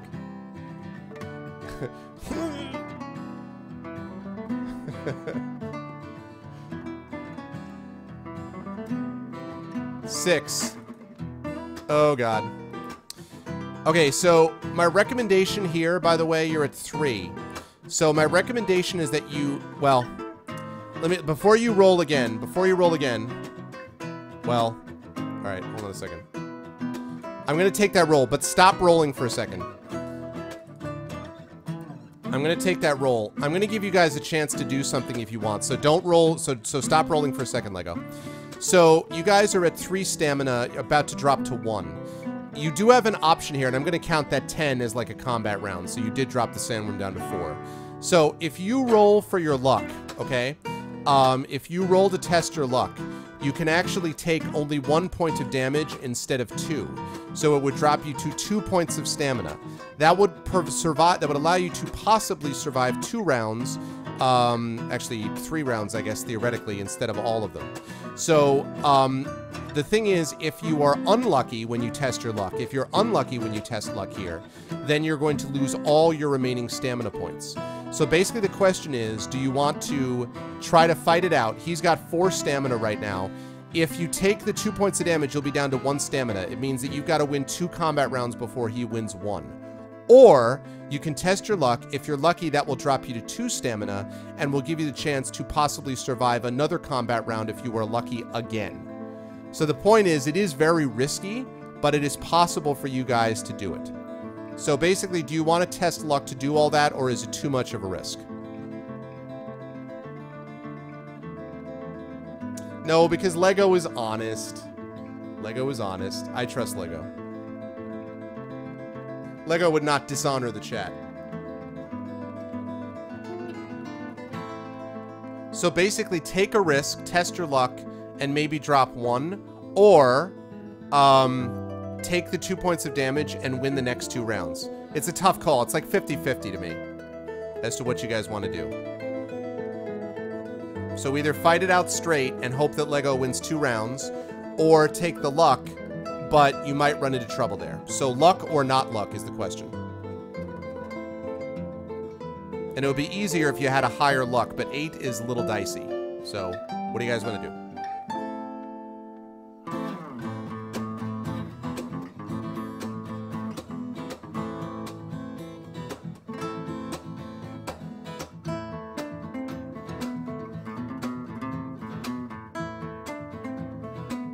I'm not cheating.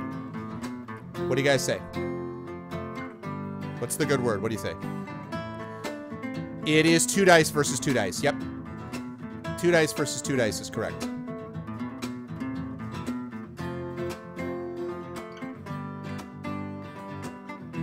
That's in terms of combat versus the worm. 2 dice versus 2 dice.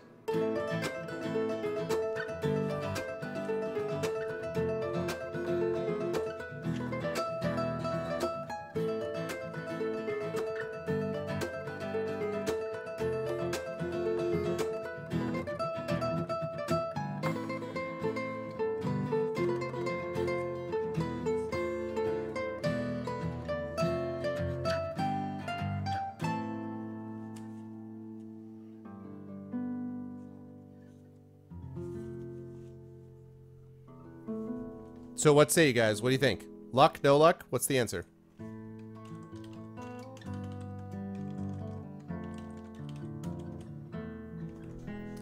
What say you guys? Luck or no luck?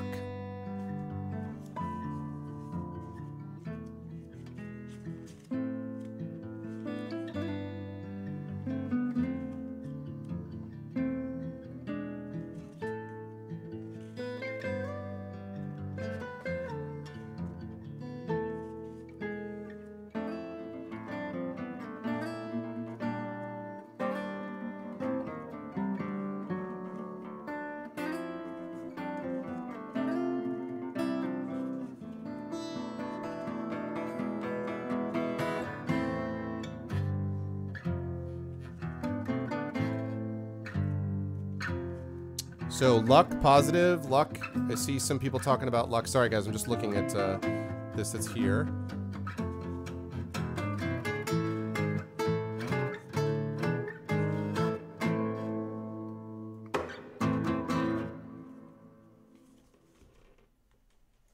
Class layering luck. Statistically, a 50-50 twice in a row happens 1 out of quarter times. Okay. So yes, so that's something to keep in mind as well. Okay. All right, Lego, test that luck. Oh, there we go. Thanks, Miser. Let's do that. So go ahead and vote for that. Don't roll yet. Sorry, Lego. Go ahead and make your decision, chat. Luck or horrible failure. So don't test luck yet, Lego. Just hang on a second.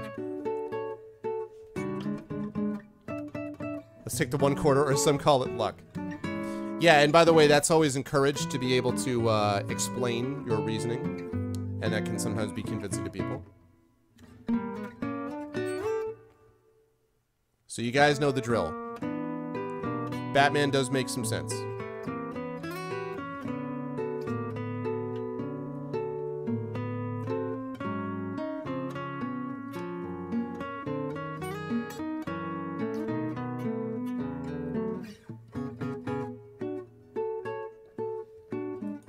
This can be close.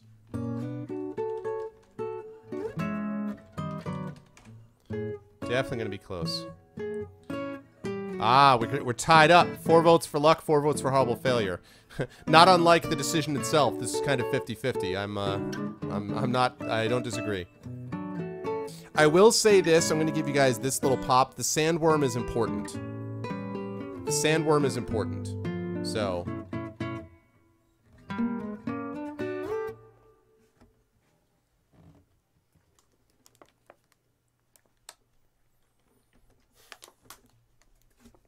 All right, we need someone to break this tie. Need someone to break this tie. Horrible failure.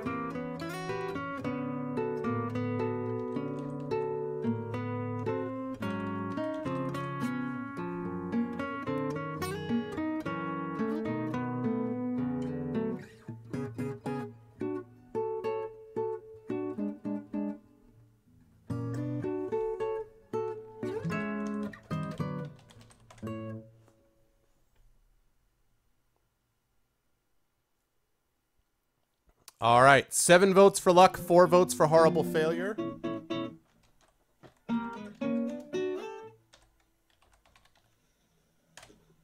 All right, here we go. All right, Lego, choose that luck. Choose that luck. So roll that luck, 8 or less.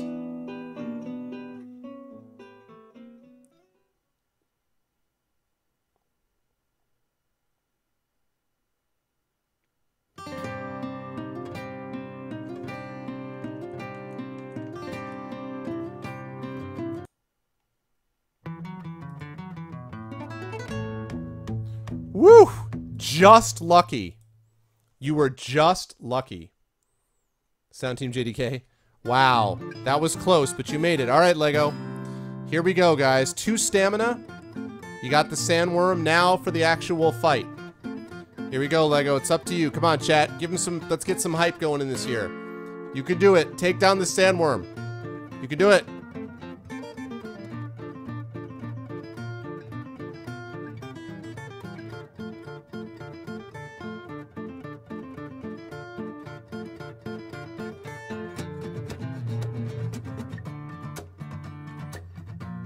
Shai Halud. Oh no! 7. All right, you got to roll for luck again. You got to roll for luck. This next roll is for luck, Lego. This next roll is for luck. This next roll is for luck. You need a 7 or less. Exactly. What's up, Big Boss? I bet on the sandworm. Now there's no alternative. You got to roll for that luck. 7 or less.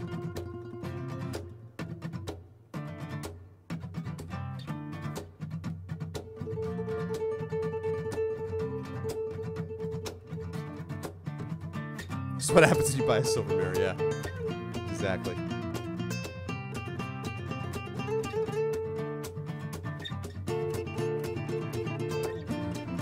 Oh no!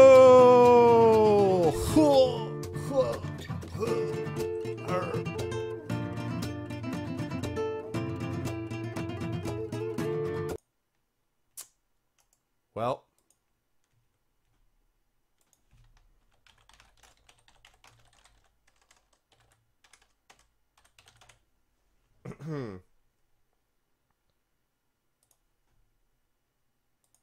Hang on a second.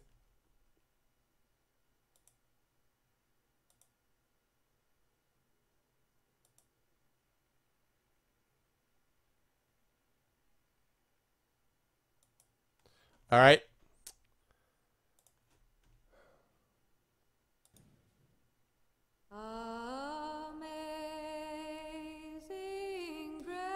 Atticus Hammerstrike. You were a strong, powerful warrior. You had the stuff to get it done. Until you faced a massive, ridiculous sandworm. And when that happened, you knew that you could no longer keep going. Because your life had been snuffed.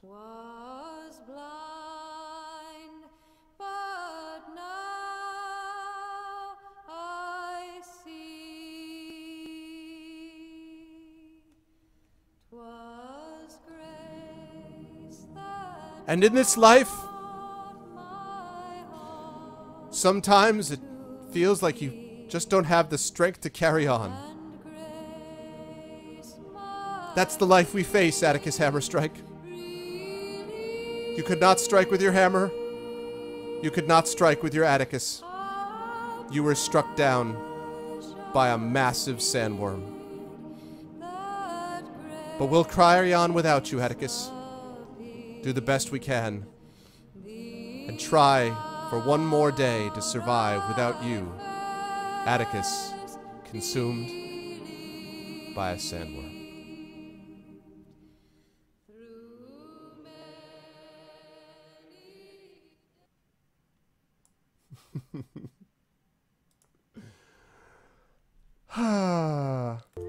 Death 1.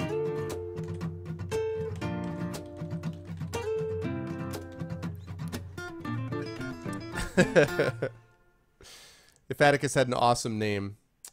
Yes, yes. Would just return this brave soul to the earth. Yes. Okay.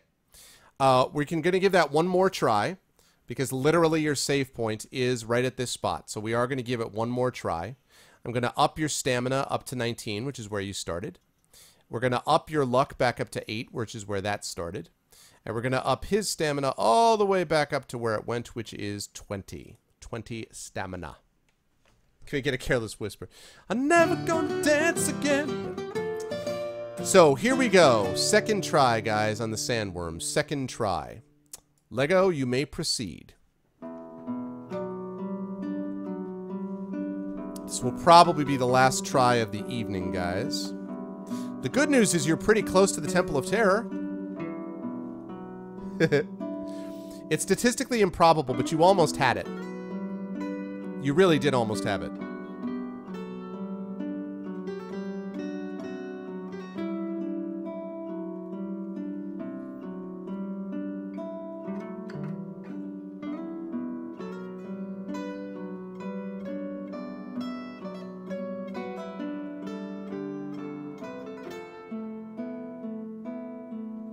Seven.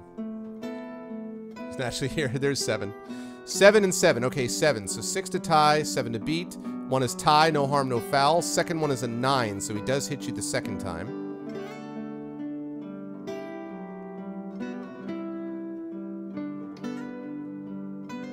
All right. So far, 2 rounds down, 1 tie, 1 win for the worm. This is reminding me of the battle against the dragon at the end of Talisman of Death. That freaking fight that just would not come to an end. Oh, not that you've had, I mean, you've only fought this one time, but you were in a similar boat. 8, 7 to 10. Oh my god, he gets an 11. Oh my god, the worm is not taking any chances, man. The worm is like, what's up?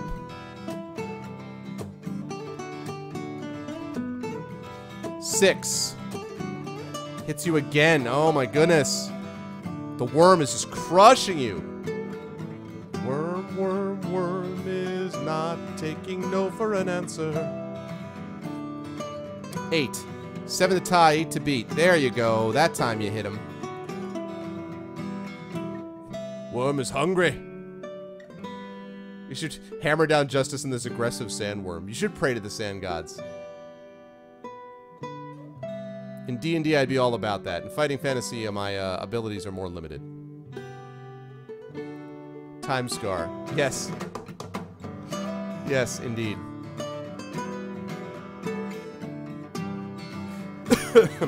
You can start using luck. Yes, you can use luck to do more damage to it, as well as reduce damage yourself. Sadly, fire is not an option here. 8 to tie, 9 to beat. It got an 8, so it tied you. But yes, you can actually do it.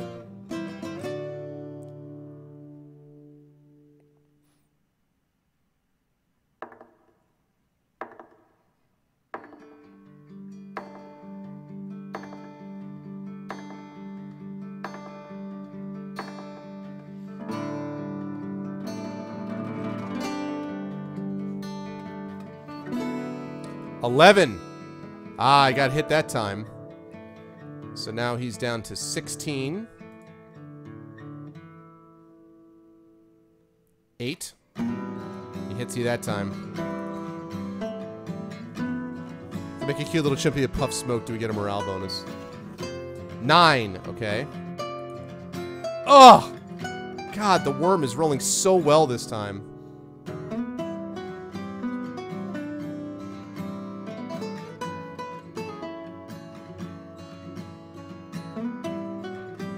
So we'll see what happens the next time you lose a round if you want to use luck to try to reduce the damage that was done. So after this next number roll... Okay, so pause, Lego. Pause here. So pause. Don't roll for a second. Alright, guys. Same deal as last time. Same deal. So you guys are about to get hit for 2 points of damage. Do you want to use luck to reduce the damage that was done? Do you want to use luck to reduce the damage that was done?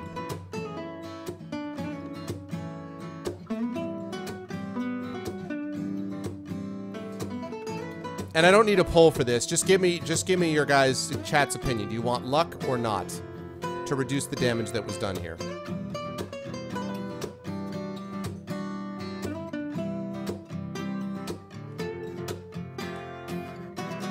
I'm going to use that combat roll that you made on the sandworms. I'm going to assume that. Yes? Okay. All right, so go ahead and roll. So I'm going to use that 8 that you did was the combat roll. Now, Lego, go ahead and test luck for me. So if you get an 8 or less, you're only going to lose 1 point of stamina here. Okay, so go ahead and test luck here.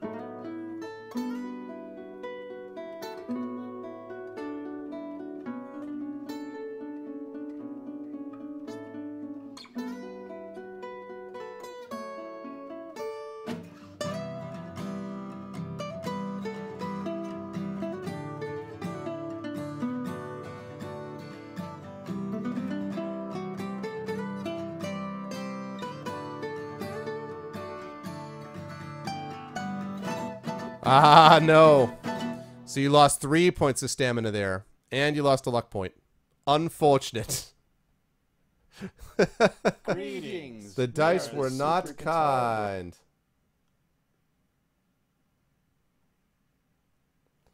They were not kind. All right. Next roll, Lego. Next combat roll. High for hits, low for luck. Yep.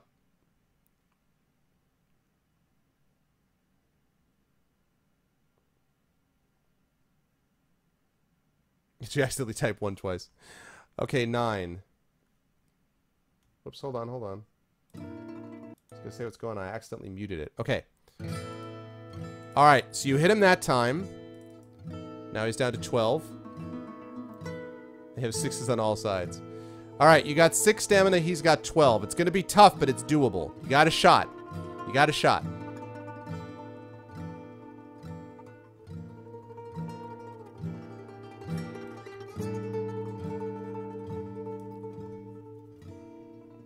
Seven, 6 to tie. 8, oh my god, is he rolling well.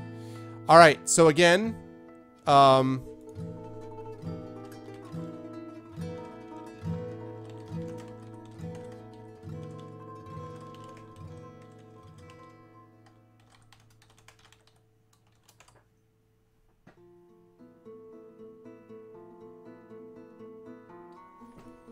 so now again, you're at 7 luck, so it's still slightly above the chance, but after this it's going to get awfully dicey. Guile's theme, nice. Sonic Boom! God, this theme, Diablo theme is so good. Boom. Boom. Okay, so luck yes or no? Luck yes or no, guys? Do you want to use luck here? Again, this will be the last chance probably that you get to do it. After that, the odds don't favor you. So this will be the last chance if you're going to do it. If it works, then he's down to 5 points of stamina. I guess actually you might have to use it one more time at the very end, but...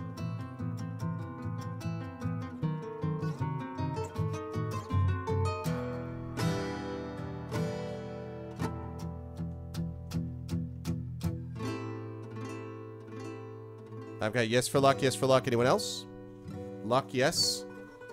Luck use, luck, yes. Luck, yes.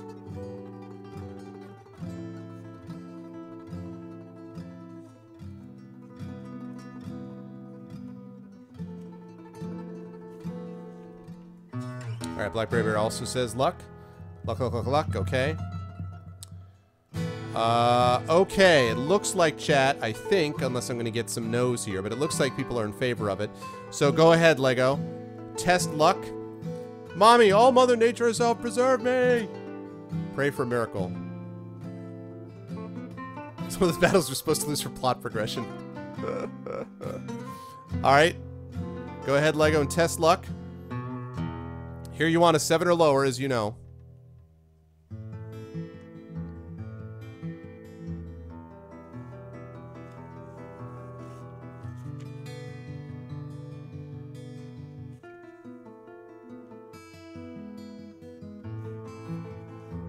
I want to mention, by the way...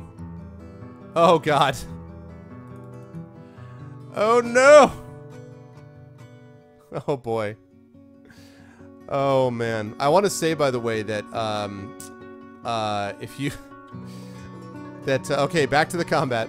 I want to say, by the way, that if you, roll, that luck can also be used to do more damage to him. So when we take this fight on again, you might want to try considering using luck to do more damage to him on a hit. Your swap in the samurai fight is towards actually the edge of the temple. That would be nice. I should totally do that. Monster isn't real. We need to come back later. Yeah, you guys need to go grind against, you guys need to go grind sand beetles. Beat enough sand beetles, you'll be able to do it. It's actually a JRPG. 6. Oh, no!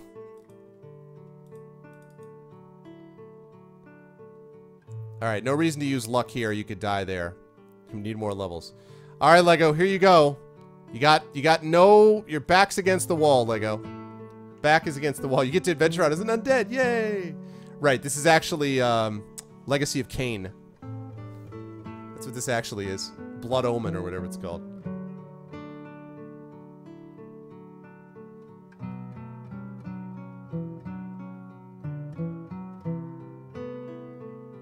Seven. Oh, God, just a crushing. Oh my gosh. Oh my heavens.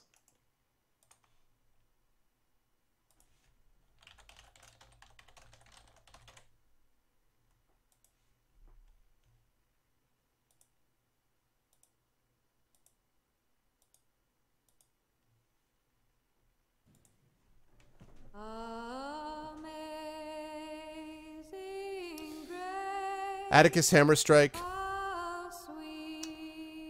Unfortunately, you have lost again to the sandworm. It's big, it's sandy,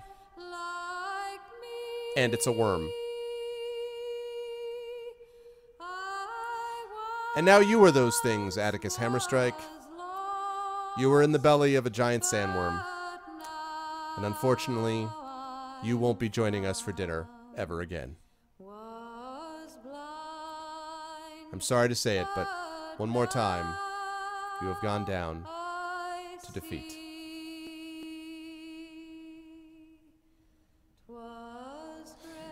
And in this life... No, I'm not going to make you go through that again. Deaths 2. Okay. So, let me start playing that again. Alright, before I wrap up for the night, I would like to see if we could get past this sandworm. So I tell you what I'm going to do. This is what I'm going to do. First of all, I'm going to set this back up to 19 stamina. I'm going to give the chat a challenge. And if chat is able to win the challenge, if it's able to defeat the challenge, then I will give you guys a bonus to the sandworm. Specifically, I will give you a skill point back. So I will give you this choice. I'll give you this challenge. So what I'm going to do is...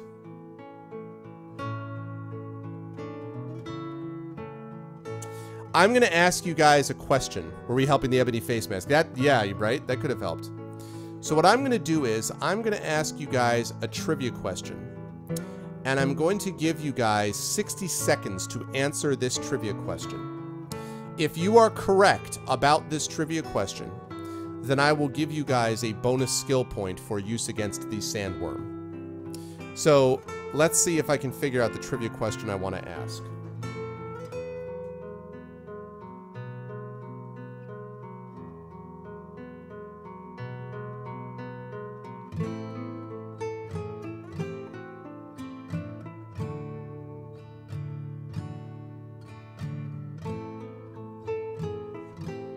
I even know the answer to this.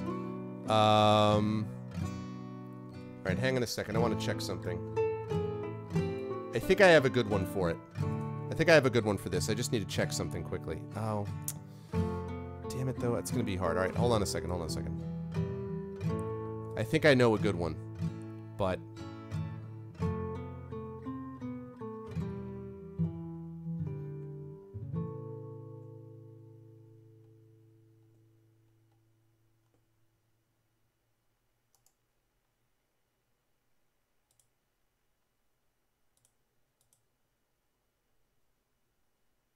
all right, let me check something here. Ah, okay. All right, here we go. Here we go. Here we go. I got it. Okay, I got it.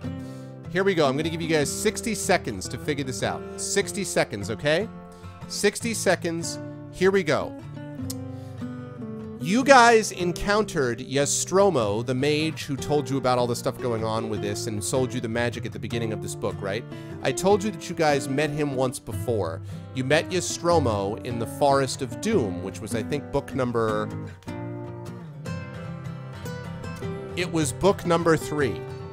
Chat, I will give you 60 seconds to tell me what was the name of our character, the name you guys chose that we used to play the Forest of Doom.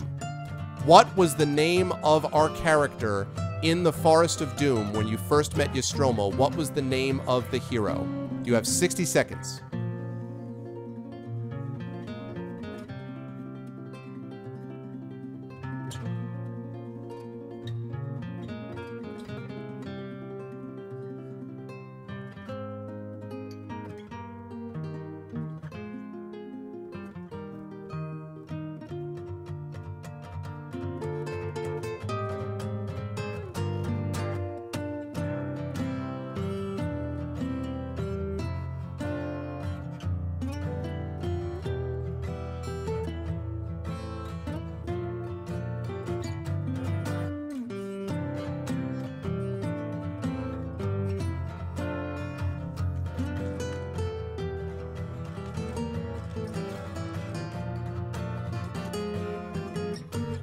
That is correct. Shadowed Mage is correct. It is Puma Rodriguez. Puma Rodriguez is correct. Wow. What's up, Topkin? How you doing, man? Topkin, these guys are getting owned by a sandworm, so I just gave them a challenge to tell me who the name of the hero was in Book 3, The Forest of Doom, which is the last time they met a character that they ran into in this book. And it was, in fact, what Shadowed says. And it was Puma Rodriguez. He did it in about 32 seconds. All right. Success. Success. All right, guys. So, that will give you a skill boost of 1. So you now have a skill of 9. Good job, Shadowed. Alright, guys. That means, with that intact, we're going to give this sandworm fight one more try. It is now even Steven. You have 9 skill points and 19 stamina. It has 1 more stamina point. What's up, Mana? How you doing, man? That's a good question. I don't actually remember how you guys did as Puma Rodriguez. I think you did pretty well in the Forest of Doom. I want to say that you guys did fairly well. I don't remember if it was that one or the Scorpion Swamp. Lizard King was Megan Foxtail, yeah. In fact, if you guys want to know... Actually, this is... I should check this out. Let's see. Well, I should do this some other time, but... let's see.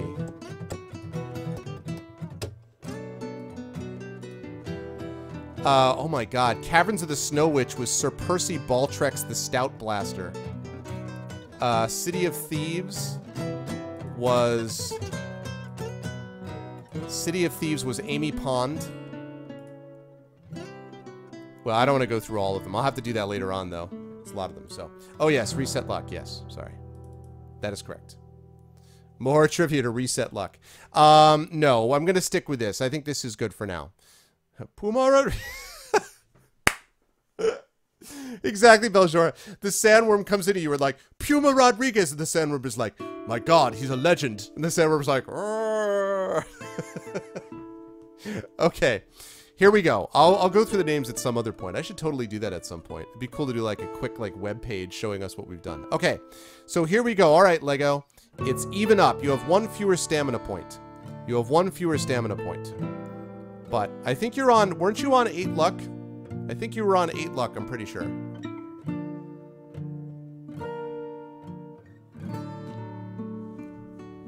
It's tied up. You can do it. My name is Puma Rodriguez. You ate my father. Prepare to die. Suddenly, Puma Rodriguez runs in from outside of the desert. Here's Flex Buff Chest running up. Sir Percy Balltrex the Stout Blaster. All of a sudden, the worm's like... You guys all like combo into some awesome Tri-Tech Chrono Trigger style. Alright, so go ahead, Lego. Let's see that fight happening.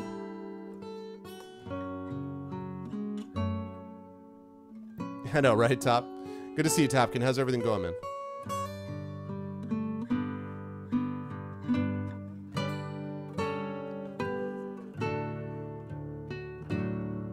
Okay, we start out with a 9. This will be a lot easier. Okay, 9 to tie, 8 to beat, etc. Okay, he's down to 18. You know, I have a slightly better than average chance. Oh my god, he rolled an 11. Yes, you will get this bonus on your inevitable subsequent attempts. Yes. Yes, you will. I felt like that was a good one to ask because, you know, that sort of tied it together. Also, it compensates for the fact that Ian Livingstone was clearly in a very, very angry place when he wrote this book. I told you guys this was rough. 7. 12. God, what is with the worm? Alright, 15 stamina. Still not a disaster. But you are going to get the bonus on subsequent attempts, yes. 9. Okay, that time he got hit. 3. This is Super Guitar Bros, man. Super Guitar Bros. Friend of the show, friend of the channel. Nice, Top. That's awesome, man.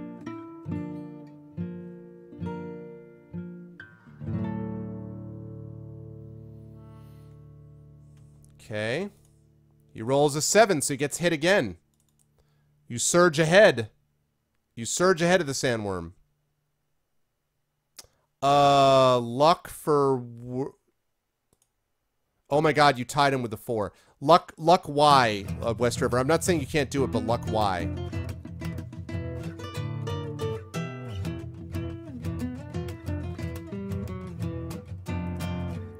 You got an 8 that time. Oops, sorry. Wrong person. Oh, more damage. Okay. I gotcha. So, we'll do that on this next roll. So the next time you hit, I'll call for that vote, West River. Sorry. I'll call for that vote on this next one. The next time you hit him. This is appropriate music. I love this battle theme.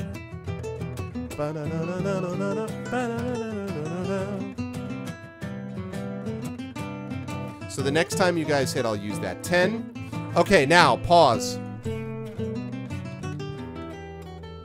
Okay, so now the question is, you've just hit him.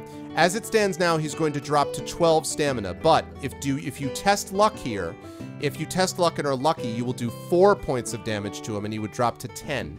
So the question is, do you guys want to test luck and drop him to 10 stamina, or do you want to not test luck and just drop him to 12 stamina? So we don't need a poll for this, just tell me what you guys think. Luck to try to do more damage, or no luck? Luck for more damage or no luck? What say you, chat?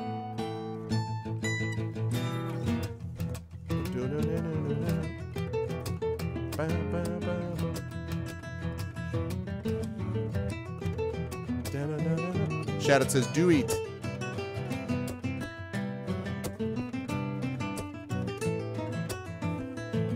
Shadow says yes. Lego says yes. River says yes.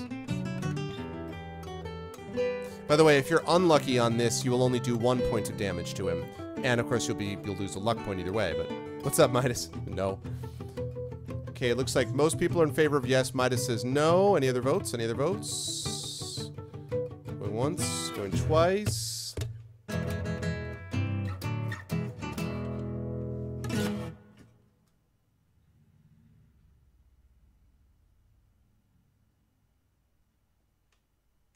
Okay. Blackberry just says yes. Okay. So go ahead and test luck then, Lego. The next roll you make will be to test luck. If he gets an 8 or less, we're going to do 4 points of damage to the sandworm. Otherwise, only 1 point of damage. So he's going to be at 13 points or 10 points, depending on what Lego gets here. And then we'll go back into combat.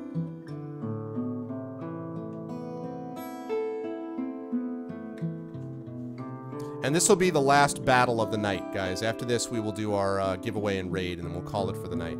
But you've actually you've done fairly well. You've gotten through a lot of it. A lot of this is actually more about the, about getting to the temple. So. 6. All right. That means you were lucky. So you did 4 points of damage. All right, I know, right? Well, because you're like, look at you. Whoa, whoa, whoa. Because Ian Livingstone was mad, I'm telling you. All right, you've got 13 stamina. He's got 10 stamina. All right. On you go. On you go, Lego, with back to the combat rolls.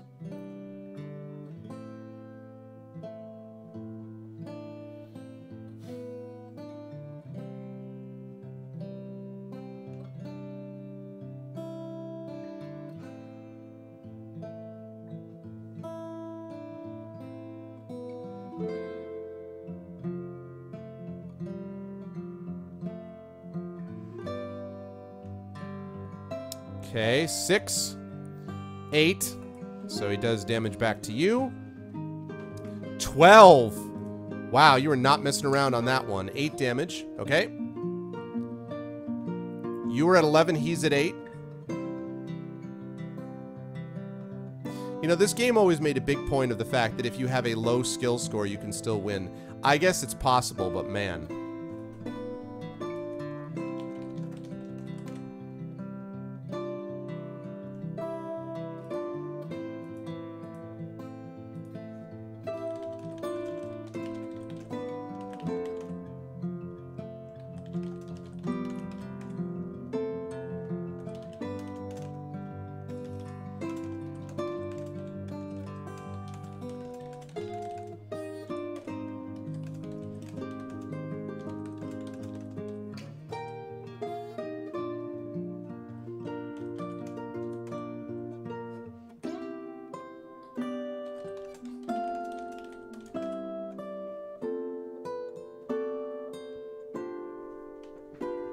I'm just doing that to avoid chat delay. So, test luck or not? Yes? Yes, sure, oui. Why not? Alright.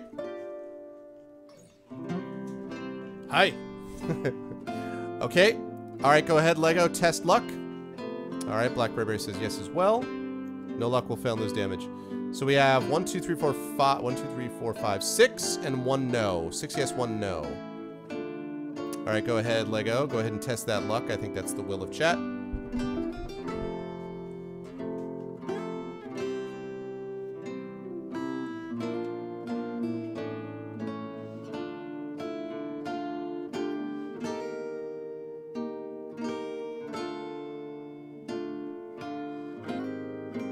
I'm going to put this back up to 10. Oh, no. Alright. So he's down to 9 points. Sir was right. Yep. That's alright. So he's got 9 stamina. You've got 11 stamina, so. 6 luck. So probably now you want to save the luck unless you desperately need it. I would say at this point. You probably want to hold on to no more luck testing, I would say, until you need it. Alright. Go ahead, guys. You may proceed with combat, Lego.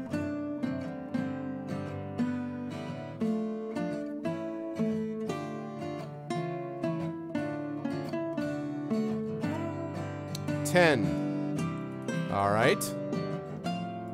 He's down to 7 stamina. Yeah.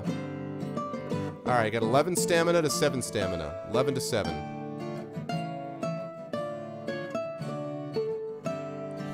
Lego's might be tired from all the rolls.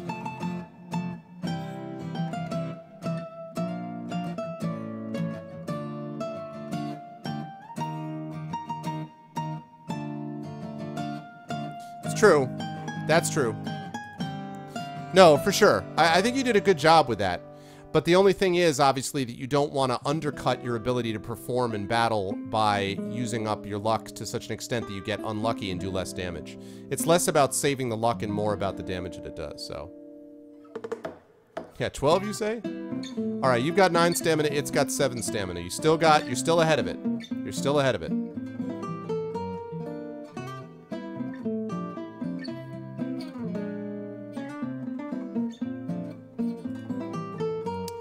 Seven stamina, you're tied up. You're tied up. You can do it. Don't force me to bring out the Excalibur. I will. I'll bring out the Excalibur. I'll bring out the Excalibur if I have to get this hyped up. I'll do it. Don't think I won't.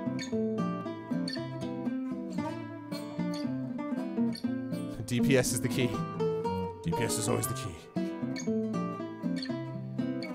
It does, yeah. Well, it kind of is, Midas.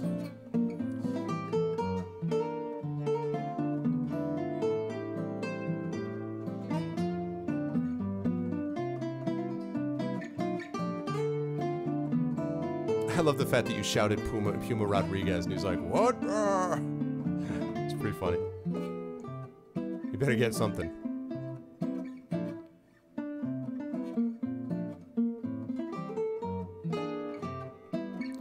Well, worry about what you get if you actually defeat it.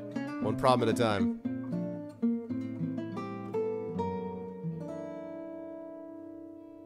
Aha! 12. He's down to 5 stamina. 5 stamina.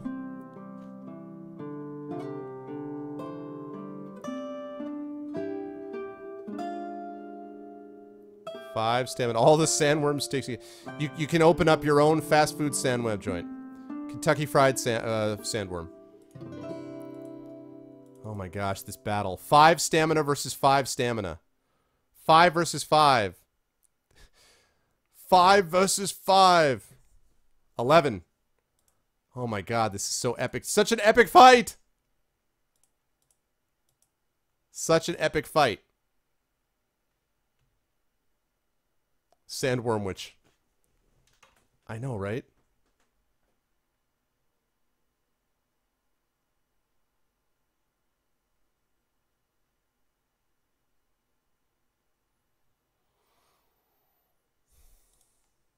Oh my god. 3 stamina each! 3 stamina each. 9.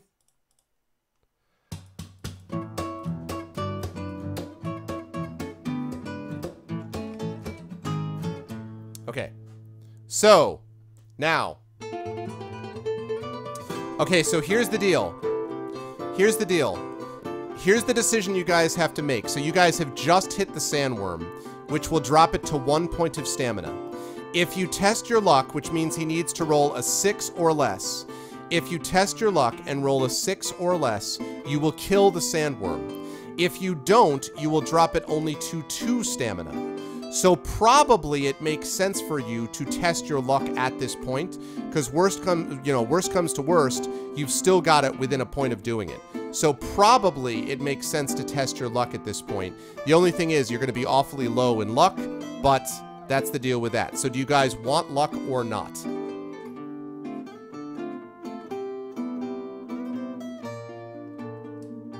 Odds are like slightly below 50% of getting it, but you'd be in the same position anyway, basically.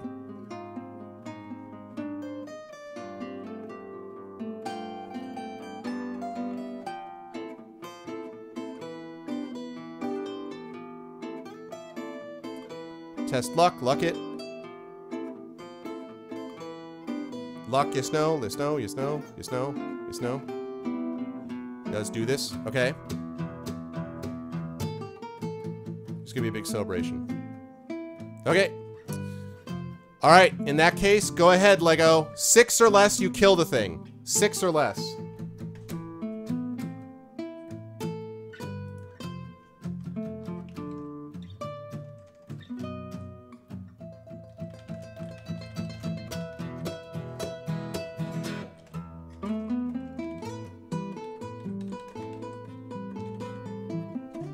You keep saying that, Messiah, but you're part of this thing. You're part of this.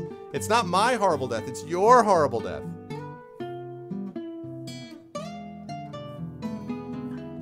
Six or less.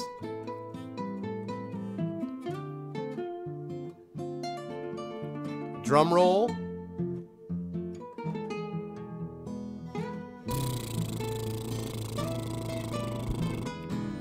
Drum roll.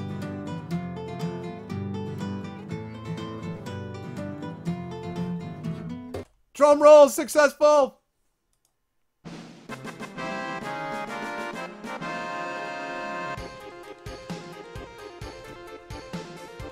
Woo! Damn, son. Wow. Oh yeah, no, it's gonna be a save point. Woo!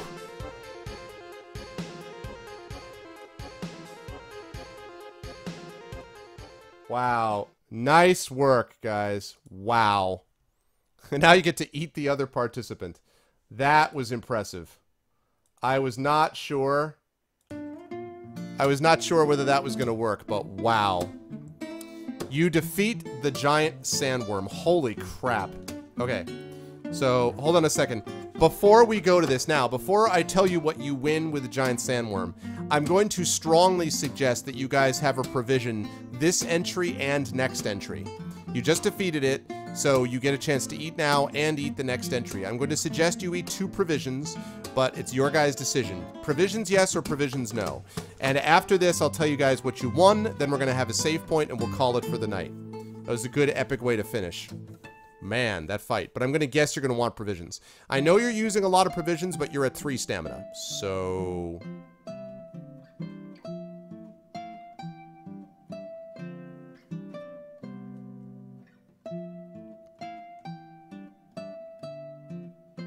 No provisions were obviously immortal. I'm not hungry.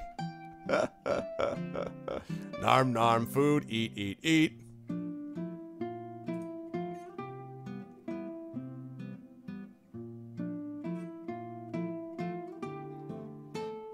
Okay, I'm gonna guess that that's, looks like chat's in favor of it, it looks like. So, alright, so I'm gonna just take the 2 provisions then, one for this entry, one for the next entry. That's gonna raise you guys back up to 11. It's not great, but it's certainly, you know, better than where things stood. Okay, so you have defeated the deadly sandworm. First of all, for defeating a sandworm you did not think you had the chance to defeat. You gained 2 luck points. So you actually are back up to 7 luck points. Secondly, you chip off, tasty sand. You chip off one of the sandworm's teeth, which may be useful as a weapon. This can now be wielded as a sword, and you gain 1 skill point. So, you are now using a sandworm's tooth.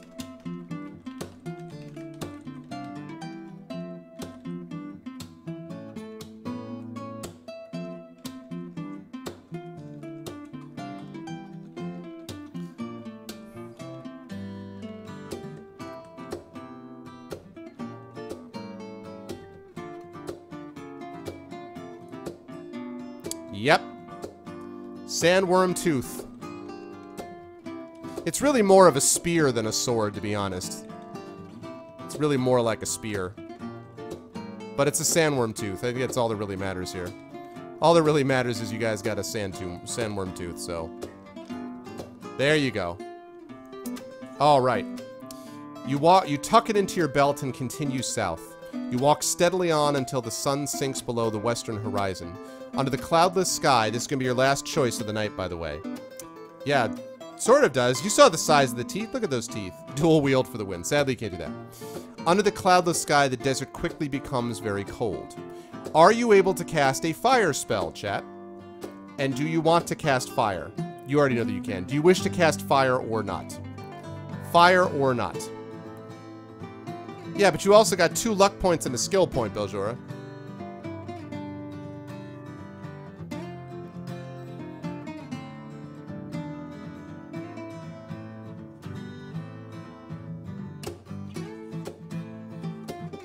So, fire spell or no? Hide in the corpse of the sandworm.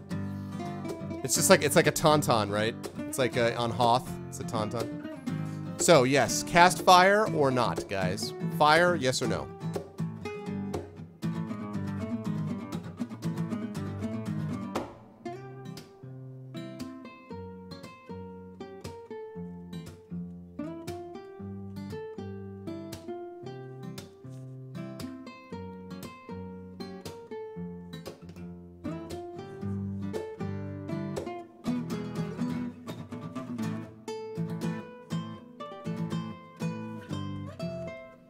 Fire! Sadly, you can't make fire. Sadly, not an option. Fire! Okay. This sandworm's on fire! You say the words of the fire spell and create a fire large enough to keep you warm through the night. Lose 1 stamina point for casting the spell, but you do stay warm. In the early morning light, you continue your desert trek. Okay, last choice of the night, guys. Last choice of the night. You're almost at the temple. Last choice of the night. The desert quickly heats up, and you are soon toiling under the white sun. Not far to the west, you see what looks like a cluster of trees with large birds circling above them. If you wish to walk over to the tree, do you wish to walk over to the trees, or do you wish to walk south, continue walking south, where you think you can just make out the top of a structure? So, do you wish to walk over to the trees, or walk to the south where you think you can just make out the top of a structure? Only if it's Minecraft.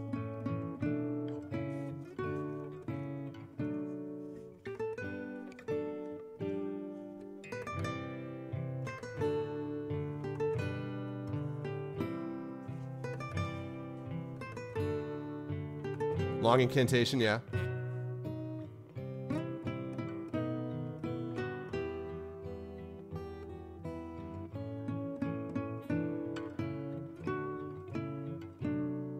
Midas.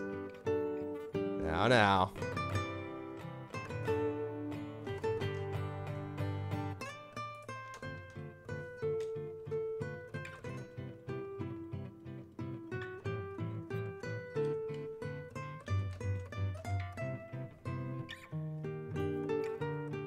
Tie right now.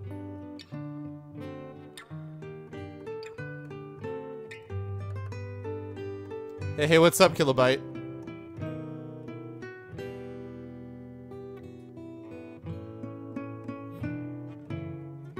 Alright. South to structure.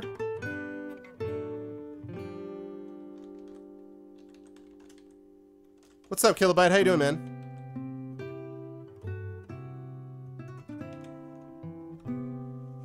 Okay. South to the structure it is. Long before noon, you are desperately thirsty. Do you possess a water canister, chat?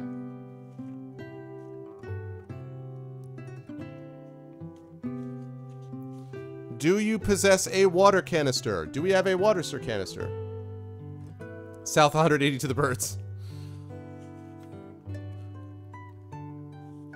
Yes, you do. You pour all the precious water into your mouth and gulp it down swiftly. Staring into the empty canister, you begin to regret your action.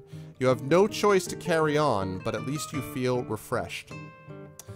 The sun's relentless heat beats down on you, but there is nowhere in the desolate landscape to offer you shade.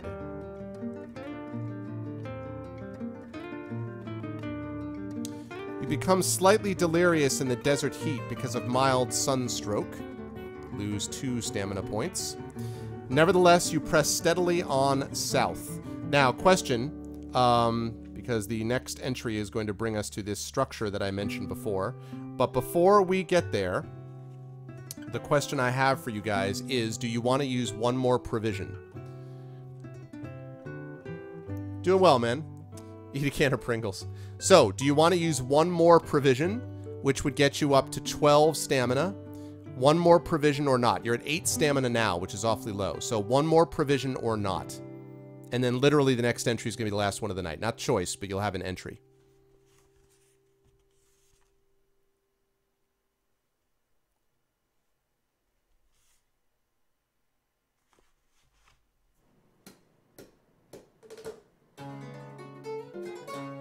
Nope. I don't like it. No. I think we were talking about this one. This one. Yeah. Food or not?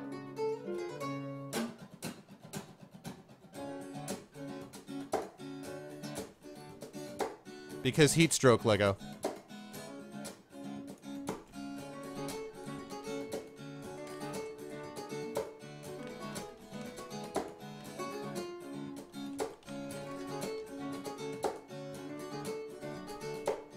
Okay, food or no food?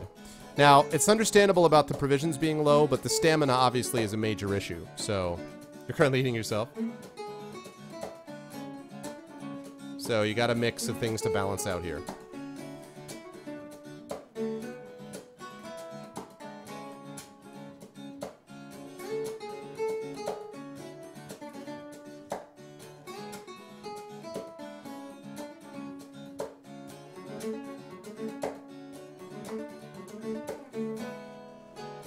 The structure's a motel.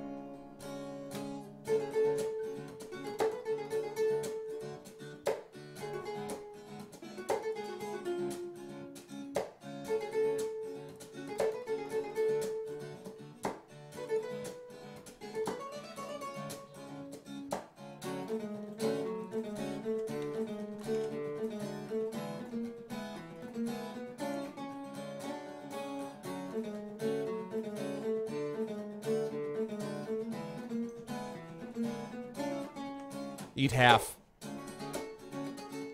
Yeah, this is just for one provision, by the way, that you're choosing. This is just one provision here that you're eating. Not two of them, so fear not.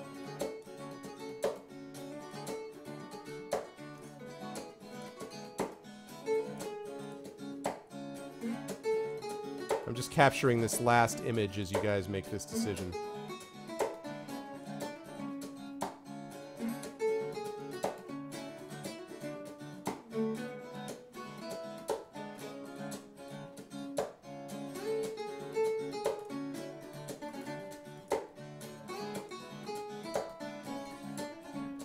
Alright, let's see what we got here.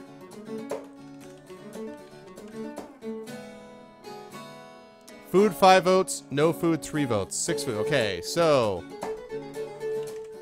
last call for that. Last call for that. And... yeah, we did. We hit over $200 in the Patreon, which is awesome. Thanks to Blackberry Bear, put us over the edge. Also, Shadowed boosted his pledge as well, so very, very kind people. Hate you. It's the power of democracy, man. It is Twitch plays that. Okay, so you guys dropped to 3 provisions, but you were back up to 12 stamina. Okay, last entry of the evening, guys. Staring into the shimmering haze, you guys see this.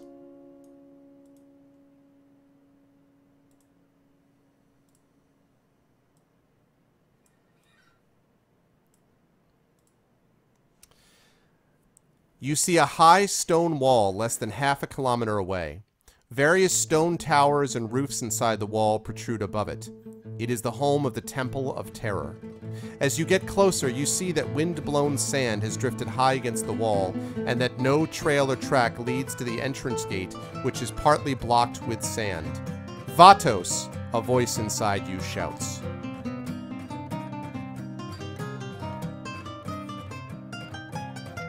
So, you guys have found the Temple of Terror, or at least you found the city that leads to it. You have found, finally, after wandering through this desert, you have found it. And that, people, is going to be our save point for the night. Save point 164. And as we take a look and see what we're dealing with here, your guy has got 12 stamina, 10 skill, 7 luck, that could be a little better, 5 gold, only 3 provisions, that's the toughest part right now. You've got a sword, leather armor, a rucksack, a lantern, a bow, an arrow, a mirror, an onyx egg, a bracelet of mermaid scales, a crystal key, a bone flute, water canister, sealing wax, ivory beetle charm, silver mirror, ebony face mask, sandworm tooth as a weapon. You've died twice, and you have the following save point. We can just eat the priestess. There you go. So there you go, guys. Congratulations on getting that far. Good stuff, guys. Well, I hope you have enjoyed that. I definitely had a good time with that. I love doing these, so I hope you guys are enjoying it as well. Very, very good stuff. Welcome to Vatos, home of the Temple of Terror. So great stuff, guys. And I would say that you're a little over halfway through right now. I'd say you're a little over halfway through the book. Maybe right at halfway. Close. It's close one way or the other, but you guys are very close. So congratulations on getting that far. Well done tonight. And 3 provisions is not great, but the better stamina is working. I know. Ignominy. But I'm saving us. Save your Sutipi. That's exactly right. So, all right, couple of things, just a couple of reminders from everybody. First of all, I will be back at you tomorrow, and we will try to wrap this up tomorrow if we can. After that, it's going to be moving on to Shadowrun, back into Shadowrun Hong Kong, and we'll be doing that for a while. Because of this, because of that right there, because of people like Shadowed Mage, Blackberry Bear, and all of the contributors to the Patreon, we are now at $201, which is awesome. If we stay at 201 when we enter September 1st, that means that you guys will get a chance to vote on a game for me to play, just as you did with Chrono Trigger and with Sam and Max. So be thinking about that. Also, if we get to $225, that's only $24 away. If we get to 225, we will now have a voiceover once per month. We will have a voiceover event, which will involve either Fighting Fantasy or Dungeons and Dragons or something like that, involving Grey Dybbuk, Trendane, probably Grey Dybbuk, Trendane, my friend Russ, who did this stuff for the HBS stream, and possibly a couple of surprise people as well. And we'll try to do that once a month if we hit $225. I haven't placed that on the Patreon yet, but that's the next sort of level that I'm going to add. So if you are interested in subbing to me, I don't have my sub button yet. I'm trying to demonstrate the support the channel has as we move towards partnership. Go to the Patreon and you can help support things. That would be awesome. So if you guys are able to do that, that would be lovely. If you haven't followed the stream already, please do so, because we like to have a lot of fun here and it would be awesome. I actually redid Messiah Shadowrun. I started from the beginning, so I got back to the boat just because I knew that I missed stuff when I was doing the run, which had the voiceover. So I wanted to go back to that. So, all right. Now, with that said, we're going to do our giveaway. And the choices that you guys have today are as follows. Following games are up for these. The choices are as follows. Choice number 1 comes to you courtesy of Leshrac, and it is Magicka. Magicka. That is choice number 1 that comes to you courtesy of Leshrac. Choice number 2 comes to you courtesy of Kilobyte, and it is Trine 2 Complete Story. Trine 2 Complete Story. That is choice number 2 if you win tonight. Choice number 3, which comes to you courtesy of Dragon Spear, is an adventure game called Stacking. I thought that made sense since we were playing an adventure game tonight. Stacking. So again, your choices are from Leshrac, Magicka, or if you win, you can choose from Kilobyte, Trine 2, The Complete Story. Or, if you win tonight, you can choose from Dragon Spear, the adventure game Stacking. Those are your 3 choices. What's up, Polar? Polar, what's up, man? I was just going to talk about you. The poem will be finished by tomorrow. So if you come back tomorrow, Polar, your epic poem will be complete, and I will have accomplished it before the end of August. So I will have done what I needed to do. So if you come back tomorrow, your epic poem will be complete, Polar. And as you can see, we're at the $200 level. We crossed it tonight thanks to an extra boost from Blackberry Bear today. Shadowed Mage added his pledge a couple days ago, or increased his pledge yesterday, a couple days ago, which is awesome. So we're now over the $200 mark. So thanks to everybody. You'll be able to vote on a game for me to play, assuming we keep that through September. So that is the deal with that. Those are your choices. So, the giveaway word for tonight is...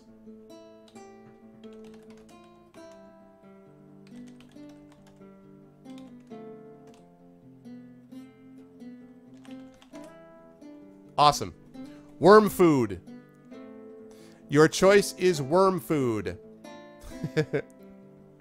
If you guys are interested in winning, please type in the word worm food. And as you guys do that, I am going to check out and see who we are going to be rating today.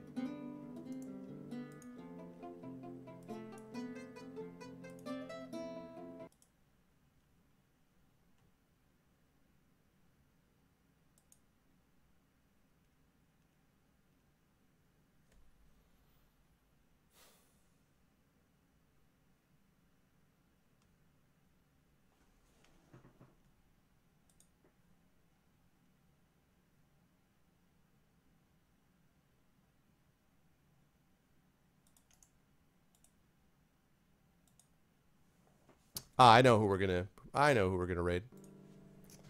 I know who it's going to be. Thank you, Polar. Thank you very much, man. Appreciate it. No watching before winter. That's my luck. That's meh. Well, you know. I try to give a different variety if I can. I still feel like I gave you guys a little bit of a boost with this over here.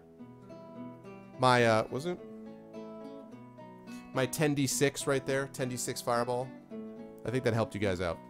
I don't think you realize it, but it had a profound effect. You're not raiding anyone, young man.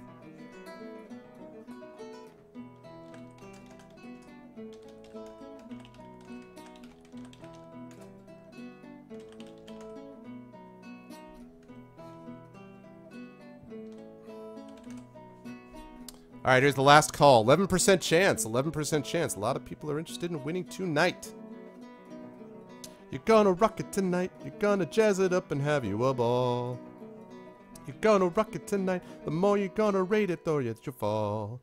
Well, I began it, cause I said, man, I'm gonna do it once and for all. Tonight. Thanks for the retweets, by the way, guys. I appreciate that. We've been doing more with the retweets. Yeah, Arcana Spot's awesome. We've been doing more with the retweets lately, and I really appreciate that. I've been going live with the Twitter, and I've been getting 2, 3, 4 retweets, a couple of favorites. So that's awesome. That's another way that you can help the stream is to retweet my stuff. If you're not following me on Twitter already, please do that. And that helps. All of it helps towards kind of moving things forward. So that would be awesome sauce. If you guys could do that. Thank you so much if you did. You just kind of blew my mind there, boss.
Sorry about that.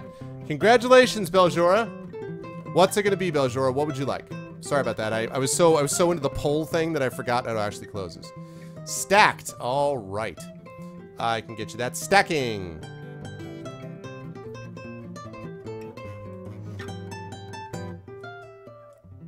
Okay. Give me 1 second, Beljora, while I send this right off to you. And nobody leave yet, because we're going to be doing a raid. We're going to be doing that raid.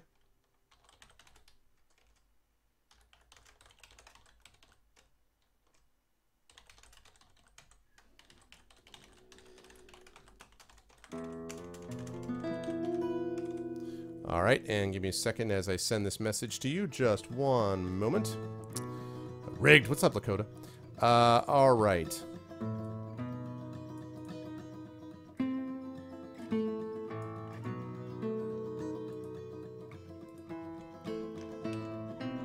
All right.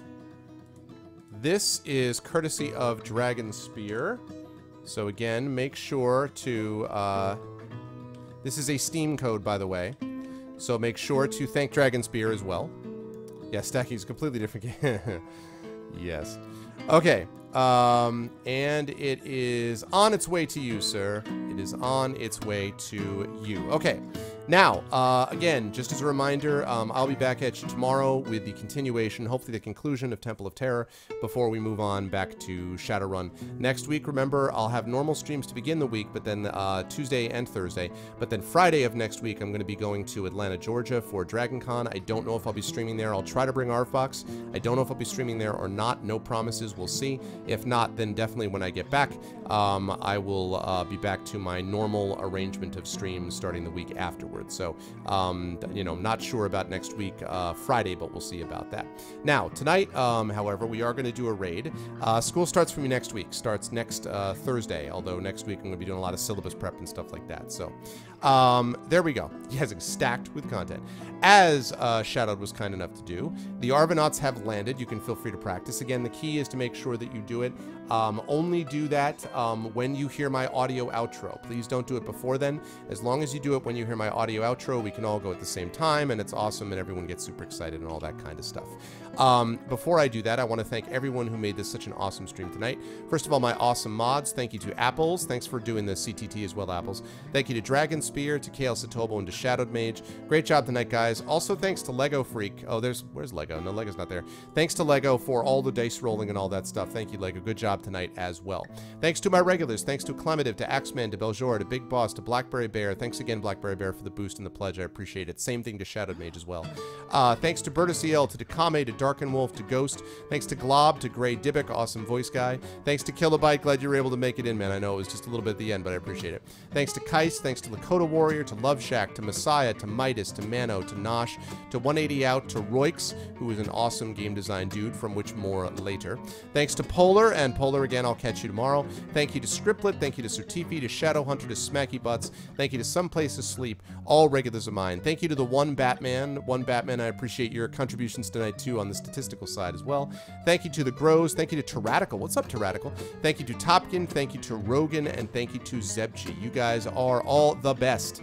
I love you all. You guys are the best. Now, we are going to go here. Again, don't do this until you hear my audio outro. We are going to go over to Joey Girl. Joey Girl right now is playing Dragon Age Inquisition, and it looks like she's right at the end of the game, actually, right towards the end of the game. So go over and give her some love. She's got 150 people or so in chat. Let's make sure we do this as an organized thing, and don't do it until you hear my audio outro. That's it for me. I love you all. You guys are the best viewers on Twitch, and I will catch you all Friday night for the continuation and hopefully conclusion of whoopsh, Temple of Terror. Good job tonight, guys. Love you all. Catch you tomorrow. Have a good night. Oh, and be good to each other, too.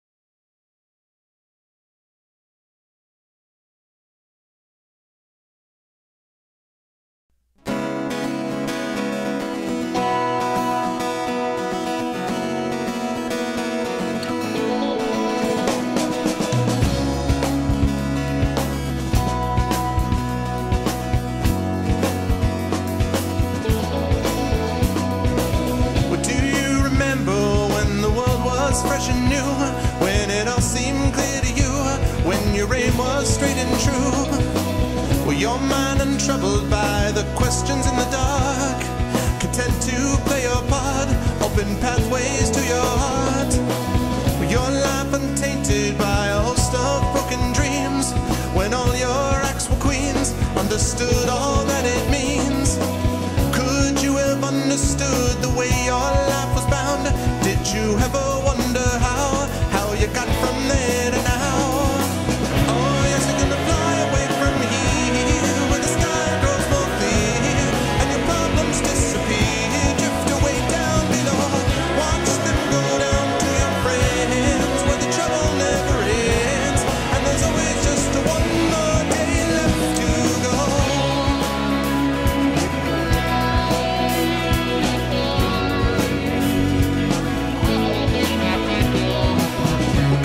Search now through your pile of broken lies, and your set of fake goodbyes, another cynical disguise. When will they catch you? All those little things you said, will it turn around instead? Blame the voices in your head.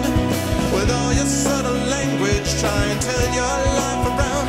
If your center gets unwound, you do your best to slow things down. And if you feel things that you never felt before, things that shook you to your core, a shattered truth you can't ignore. Oh yes, you're gonna fly away from here, where the sky grows more clear, and your problems disappear, drift away down below. Watch them go down to your friends, where the trouble never ends, and there's always just one more day left to go.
consolation. Life is only what you make. When it comes to your own vision, when you got to see it through, you know you got to make it do. You know it's all been